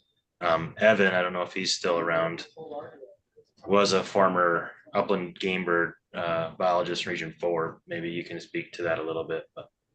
Well, because what about putting like the round bale? Like, can't you do things with birds where you're putting out round bales and stuff like that? I mean, I've heard of those things too. Why don't I speak to the program? So there's the Upland Game Bird Enhancement Program. There's a lot of information on our website if you want to read into it. They have different practices you can do that the department will cost share on. Things like food plots, grass plantings, perennial grass plantings, permanent grass plantings. They do habitat leases. Essentially, if you have ground that you are not using for grazing or farming, and it's already leaving it idle, or you want to leave something idle, they'll pay a lease per acre. And yeah, they have it's called emergency feeding, and it has to go through a process. You know, if we have bad winters, then they can authorize emergency feeding. But I think Region 6 had that a few years ago, but it's pretty rare that needs to happen. Okay, thanks. Maybe Rich, we can connect on that directly for you. Okay, Donna? I agree also. We really need to do some work on the habitat and quality. I have a note that I wrote myself about some of the high quality of game on public land is because they're fed on the private land during the off season, and hunters only see the elk then on the private land, but they don't realize what the landowners have been dealing with year round. So even you know, the elk are being fed in the winter. They're right down on our property, but they're not there during hunting season. So there's a real benefit to not only helping or working with landowners for quality and quantity in the off season as well, where we become so focused on hunting season alone. And the one thing we really, really need to stay focused on is the scientific and knowledge and the biologist, and we just really need to get their input on these things and not forget the scientific approach to it. We don't want to be those bucket biologists that used to carry buckets of fish from one place to another when they went fishing. So you know, we need to keep science in the forefront of all our thought process. Thanks, Donna. Evan, you back on? Yeah, one more thing I wanted to add to that upland game bird enhancement program. We can use those on block management areas, and we do so. So they have the upland game bird specialists are in Region 4, 6, and 7 right now. So if any of you know of landowners that want to improve habitat on their block management, they're the people to reach out to. So Rich, did you hear that? If you want to get on block management, you can get some habitat improvement through that program. Just wanted to make sure you heard that. You don't have to be in block. That's a caveat. There is a public access requirement, but you don't have to be in block management. There is no way I could not. I appreciate you guys working with you, making sure I'm paying attention. I love it. All right. Okay, so I'm going to put that down under habitat quality as a area. So I think we're going to go to public comment, and we'll come back and hit a meeting calendar. Put it in your brain right now. Is it possible for us to put a meeting together at towards the end of January? So can we do that as a group somehow? So we'll come back to that in just a moment after public comment during our final comments. All right. Okay. So how many? I will run the public comment. We have 3 commenters, Mr. Chair. The first one is Alicia Nathy or Nath. Go ahead and unmute your phone and you're good to go. Okay, hey, great. Thanks you guys for letting me join in today. I had a conversation with Ed a couple days ago, and he said I had maybe about 3 minutes. So I'll do my best. I tend to talk pretty fast.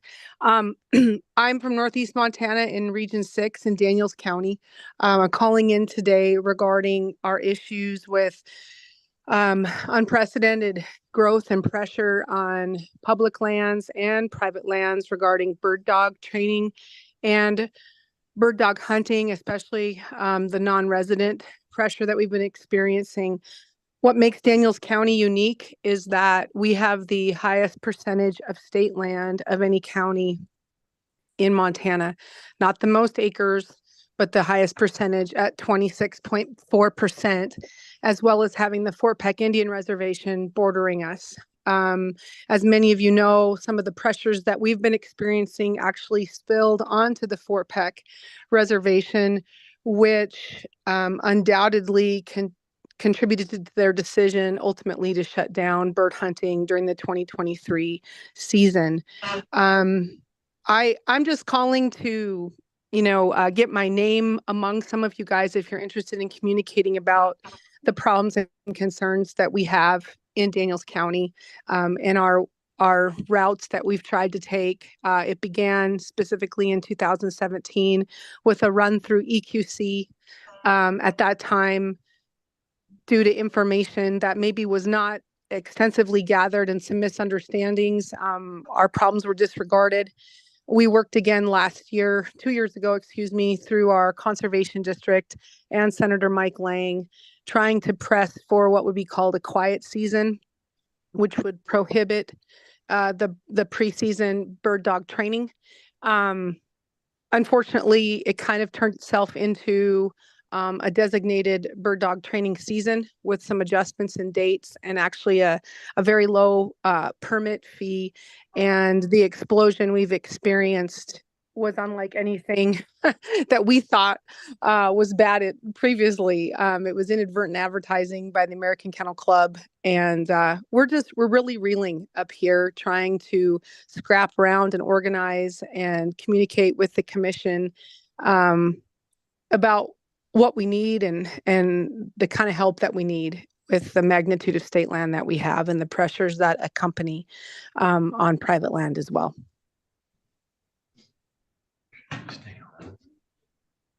Yeah. Thank you. We'll keep you. Stay on. Yep. We're gonna go to a couple more. All right. Kevin Farron, you are up next, sir. Hi, can you guys hear me? Yes, sir. Awesome. Yeah, so my name is Kevin Farron. I'm the regional policy manager with Backcountry Hunters and Anglers. I just wanted to chime in to introduce myself to those of you who don't yet know, and reaffirm our willingness to continue to work with y'all on things like improvements to the block program, 454s, PALAs, elk and deer management, all of the above. We do have some good ideas we're excited to share, but we can save that for another date. I will say this, Rich, you mentioned earlier in the conversation some issues with illegal motorized use on public lands within your ranch. And I wanted to let you and everyone else on this advisory committee know that we offer a $500 reward for information that leads to a conviction for either illegal motorized use or illegal dumping. So if anyone wants more information about that, please let us know. And when I say illegal dumping, I'm actually talking about garbage, but I suppose that could, maybe apply to the unburied toilet paper issue as well. Long story short, we're on the same team on most of these items. And I really want to echo something that Deb said earlier, that we recognize you are all volunteers and, folks like Deb and other department staff and folks like myself working for, some of these conservation groups, like we get paid to be here and engage on these things and you don't, and that's not lost on us. That said, I do represent an active and passionate board of volunteers who, just like yourselves, they put in the days and the weeks of their time trying to find solutions on these issues. We care just as deeply as you guys do about this. And I want you to know that you can count on us to continue to engage. And we encourage you to please do reach out to us if you want to talk about any of these things. Anyways, we look forward to being part of these conversations moving forward. And we, like I said, truly appreciate your time. One other thing on a personal level, I just want to thank the department for creating the online thank you portal to share feedback and stories with BMA cooperators. I know that was mentioned before. I took advantage of that after punching the B tag on a BMA over the week of Thanksgiving this year. And it was just really great to be able to do that. I might suggest that, similar to the governor's youth hunting story contest, perhaps FWP maybe look through those stories and maybe pull out a few to highlight, giving more positive attention to the BMA program, showcasing the kind of stories that all cooperators and hunters, quite frankly, need to hear. And I would say, like, let's make sure that these good stories are making the rounds as much as the stories about toilet paper. Anyway, thanks for the opportunity to comment. Appreciate it. Thanks, Kevin. All right, next is Jeff. I assume Jeff Lucas, but it just says Jeff.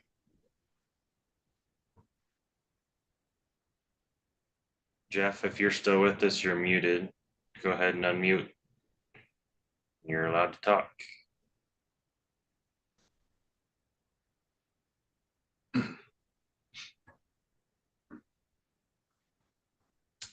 Well, he's unmuted.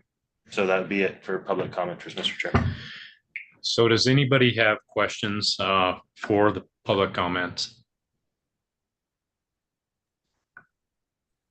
I do. Dale here. I guess for Alicia, I appreciate your comments. It's a topic that I have been pretty heavily engaged in. A friend of mine who's a bird hunter from Northwest Montana went out to Scobie this year on the first part of September. And then I may not get this right, but in the town of Scobie or within a stone's throw outside of Scobie, she said there were 54, 57 vehicles that had dog trailers attached to them. And some of them had many dogs, and they'd have them staked out around their camper. She also said another big issue was she went to the state land to hunt, and it was a real challenge to get there and find a place that did not already have multiple hunters there. And again, some of them just had so many dogs. And again, that was the first part of hunting season.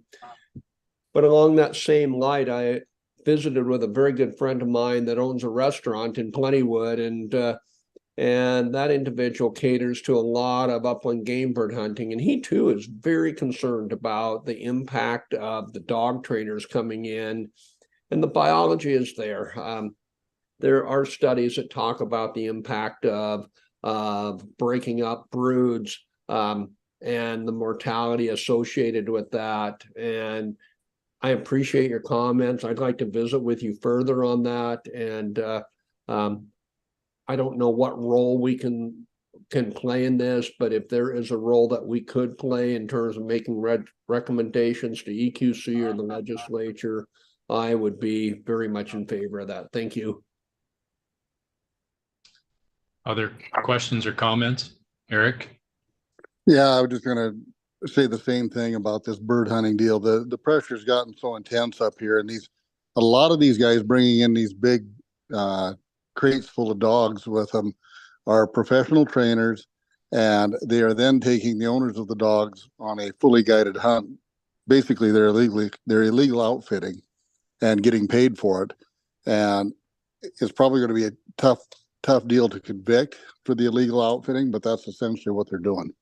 And the numbers of people are just horrendous. There's no exaggeration there. It is bad, and overcrowding has become an issue now, not only with the big game in eastern Montana, but with birds too, and waterfowl. Stephanie Prater. She muted. She's muted. You're muted. You're muted on your end. Sorry. There you go. Alicia, I just want to say thank you for bringing that forward too. It was a huge issue that I saw in central Montana. The early dog season started, and we've got antelope archery, and I cannot tell you the number of times that you go out to antelope spots and it is just overrun with crazy amounts of out-of-staters with huge dog boxes, running dogs through every little parcel of state. It actually has gotten so bad. I mean, I have dogs. I love running them, but we really took a step back on our bird hunting even this year. We feel bad for the little guys. I mean, they're getting so much pressure, and so yeah, thank you. I appreciate that, and thank you, Dale, too. Other questions, comments? just one observation after talking to Alicia on this. Her initial concern was the amount of impact and pressure in this remote area. I mean, it was just an overwhelming amount, and that came through blogs and online focus groups putting a pin and focusing on one place in Montana. And I think that's where that comes into play with what we do. This is a big issue. Somebody mentioned it in Region 7 with big elk and archery season down by Ashland. As soon as that gets out, all of a sudden everybody thinks they're going to get the next 400 class Montana record bull. I never thought about it with birds, and in particularly training birds. I didn't even know you could, what I would say, harass our native sharptails during the off season and spread them all over. It seems to me it's a biological negative impact. So I think it does come into our perusal in regards to the impact of pressure and the relationship with landowners. It's pure and simple. So I appreciate you bringing that to us. We'll have to see where we can go. It clearly, to me, is a commission, possibly legislative issue, but it does fall under that for us. So thanks for bringing that to us to make us aware of it. Thank you very much for your time and all your work. Everybody, people pay attention to what you're doing, and especially those of us out here in Eastern Montana, we really do, and we really appreciate you guys gathering and giving me a few moments on the mic today. Thank you very much. If anybody needs to reach me, Ed, I believe you've got my cell phone number, and I'd love to visit with any of you guys at any time. Thank you very much. Great, thank you. All right, so that was everybody, right? That's right. Okay. So meeting calendar. So I guess late January looks like the next opportunity. We'll have some more information from the end of the seasons and from the programs, all the access programs and such, some of the numbers and successes. So that would be an appropriate time. And just as a precursor, this is a year where anything that would come legislatively, we need to be prepared for that by, say, July. We have a report to make every biennial legislative session. So that will be at the QC in September. So the department prepares that in terms of all the stats on the programs. But then that's also the opportunity, if there are any issues coming forward, to have them ready to present. Okay, so we've got quite a bit we need to be looking at this year. So January, last week, does that look like it'll work for most everybody? But so we have how many can't? Everett cannot. Everett?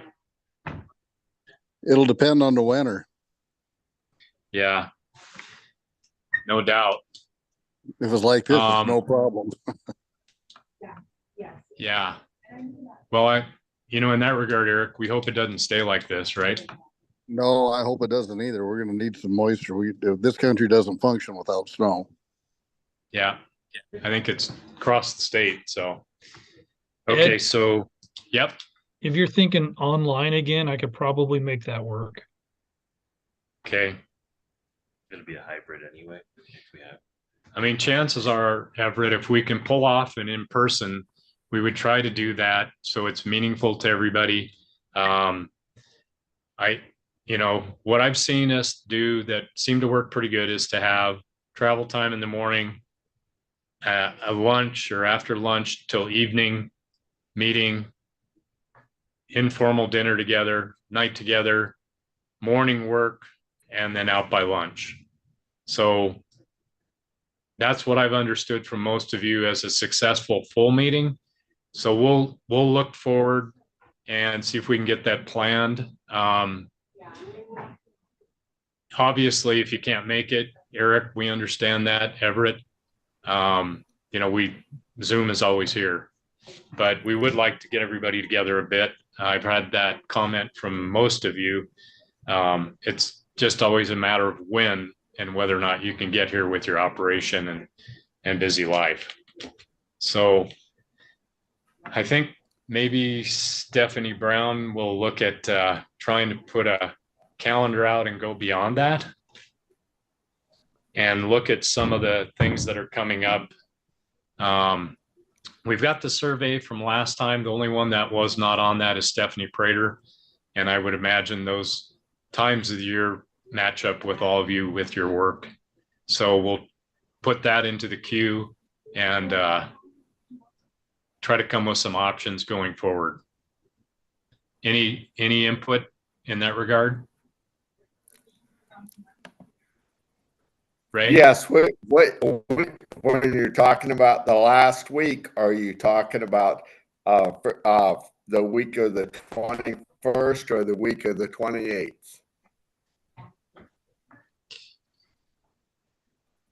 Let's see here. I believe it was the week of the 28th. Okay. The week of the 28th, I will be back. The week of the 21st, we are going on a once in a lifetime cruise, and we won't be back until the 28th. I just wanted to put that in. You'd love to Zoom us from your cruise, wouldn't you, Ray? Oh yes, but it's a once in a lifetime cruise through the Panama Canal. So, wow, that sounds awesome. Well, we wouldn't. We just want to go with you. Yes, sir. You're all welcome. Okay, yeah, I think tentatively it'd be like the 30th, 31st, right in there. Okay, so we'll get back to everybody as soon as possible to confirm that, and we'll see how that lands, whether we can get a full meeting in person with everybody. We'll kind of survey it and see where we're at, okay? Okay. So any final comments? I'm going to start with the last. She'll be first this time, Stephanie Prater, if you have any final comments for us. No? Nope, just thanks, and it's an honor to work with you guys. Well, again, welcome. We're glad to have you on board. Okay, Rich.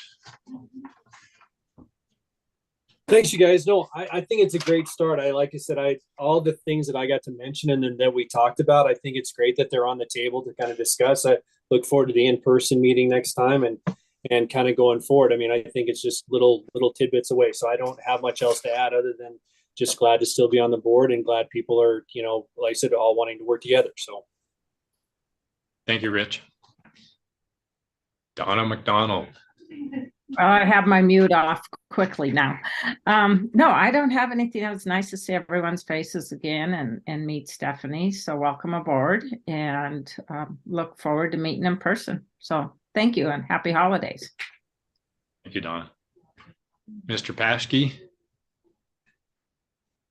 Yeah, I think it's a great meeting. Look forward to moving, real anxious to move forward. That bird thing, that's something I wasn't totally aware of. Obviously, we don't have that around Jordan, but that's something dang sure needs addressed first and foremost. So anyway, nope. I hope everybody has a good Christmas and a Happy New Year. All right. Thank you, Rod. Everett. Merry Christmas, everyone. I just have to say something about how your hair is moving on this Zoom screen over here that we have. It's beautiful, Everett. I've been taking pictures of him to show him when I see him in person. I'm just jealous, Everett. All right. Dale? Good meeting. We have a lot to talk about in the next year. It'll be it'll be interesting how we slice and dice this and take it all on, because we have a really full agenda if we're going to tackle a lot of the items that we have in front of us. But really good start. I'm looking forward to getting together and be able to look people in the eye again. Thank you. Thank you, Dale. Cindy, are you unmuted? She's not even here. Oh, we might have lost Cindy. So let's see.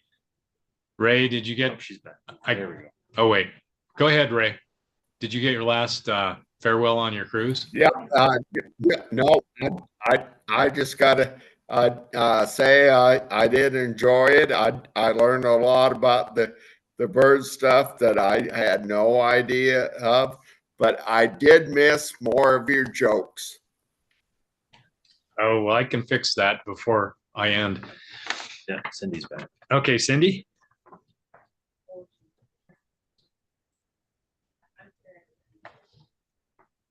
Are you back, Cindy? Colonel Cohan.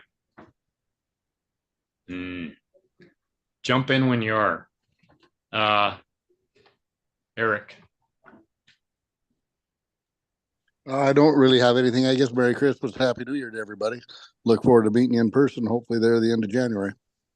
All right, Eric. Thank you. Paul, Mr. Ellis. Yeah, very good meeting. It was interesting to hear about the bird situation. We're hearing a lot of overcrowding issues on elk and mostly the elk hunting now. So I think we need to address that some. There's some good ideas out there that we might want to bring forward. Other than that, great meeting. Merry Christmas and have a blessed New Year. Thanks, Paul. Okay, so I'm going to end with this. Did you hear about the border collie over in Avon, Montana? He said to his rancher, all 30 sheep are ready. And the rancher said, but I only count 26. And the border collie said, I know, but I rounded them up.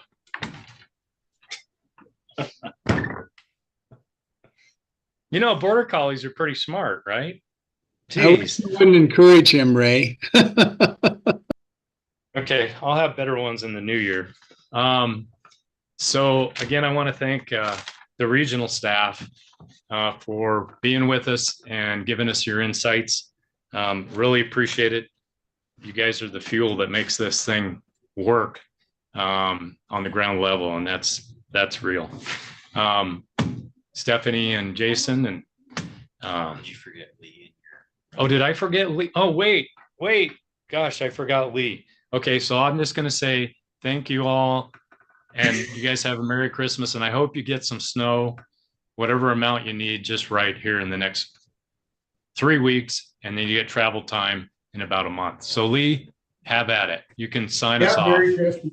Merry Christmas, everybody. And I think it was a substantive meeting, and welcome to the new member, and let's look forward to getting together if we can. I'd like that better. So thank you. All right. Thanks, everybody. Have a great Christmas.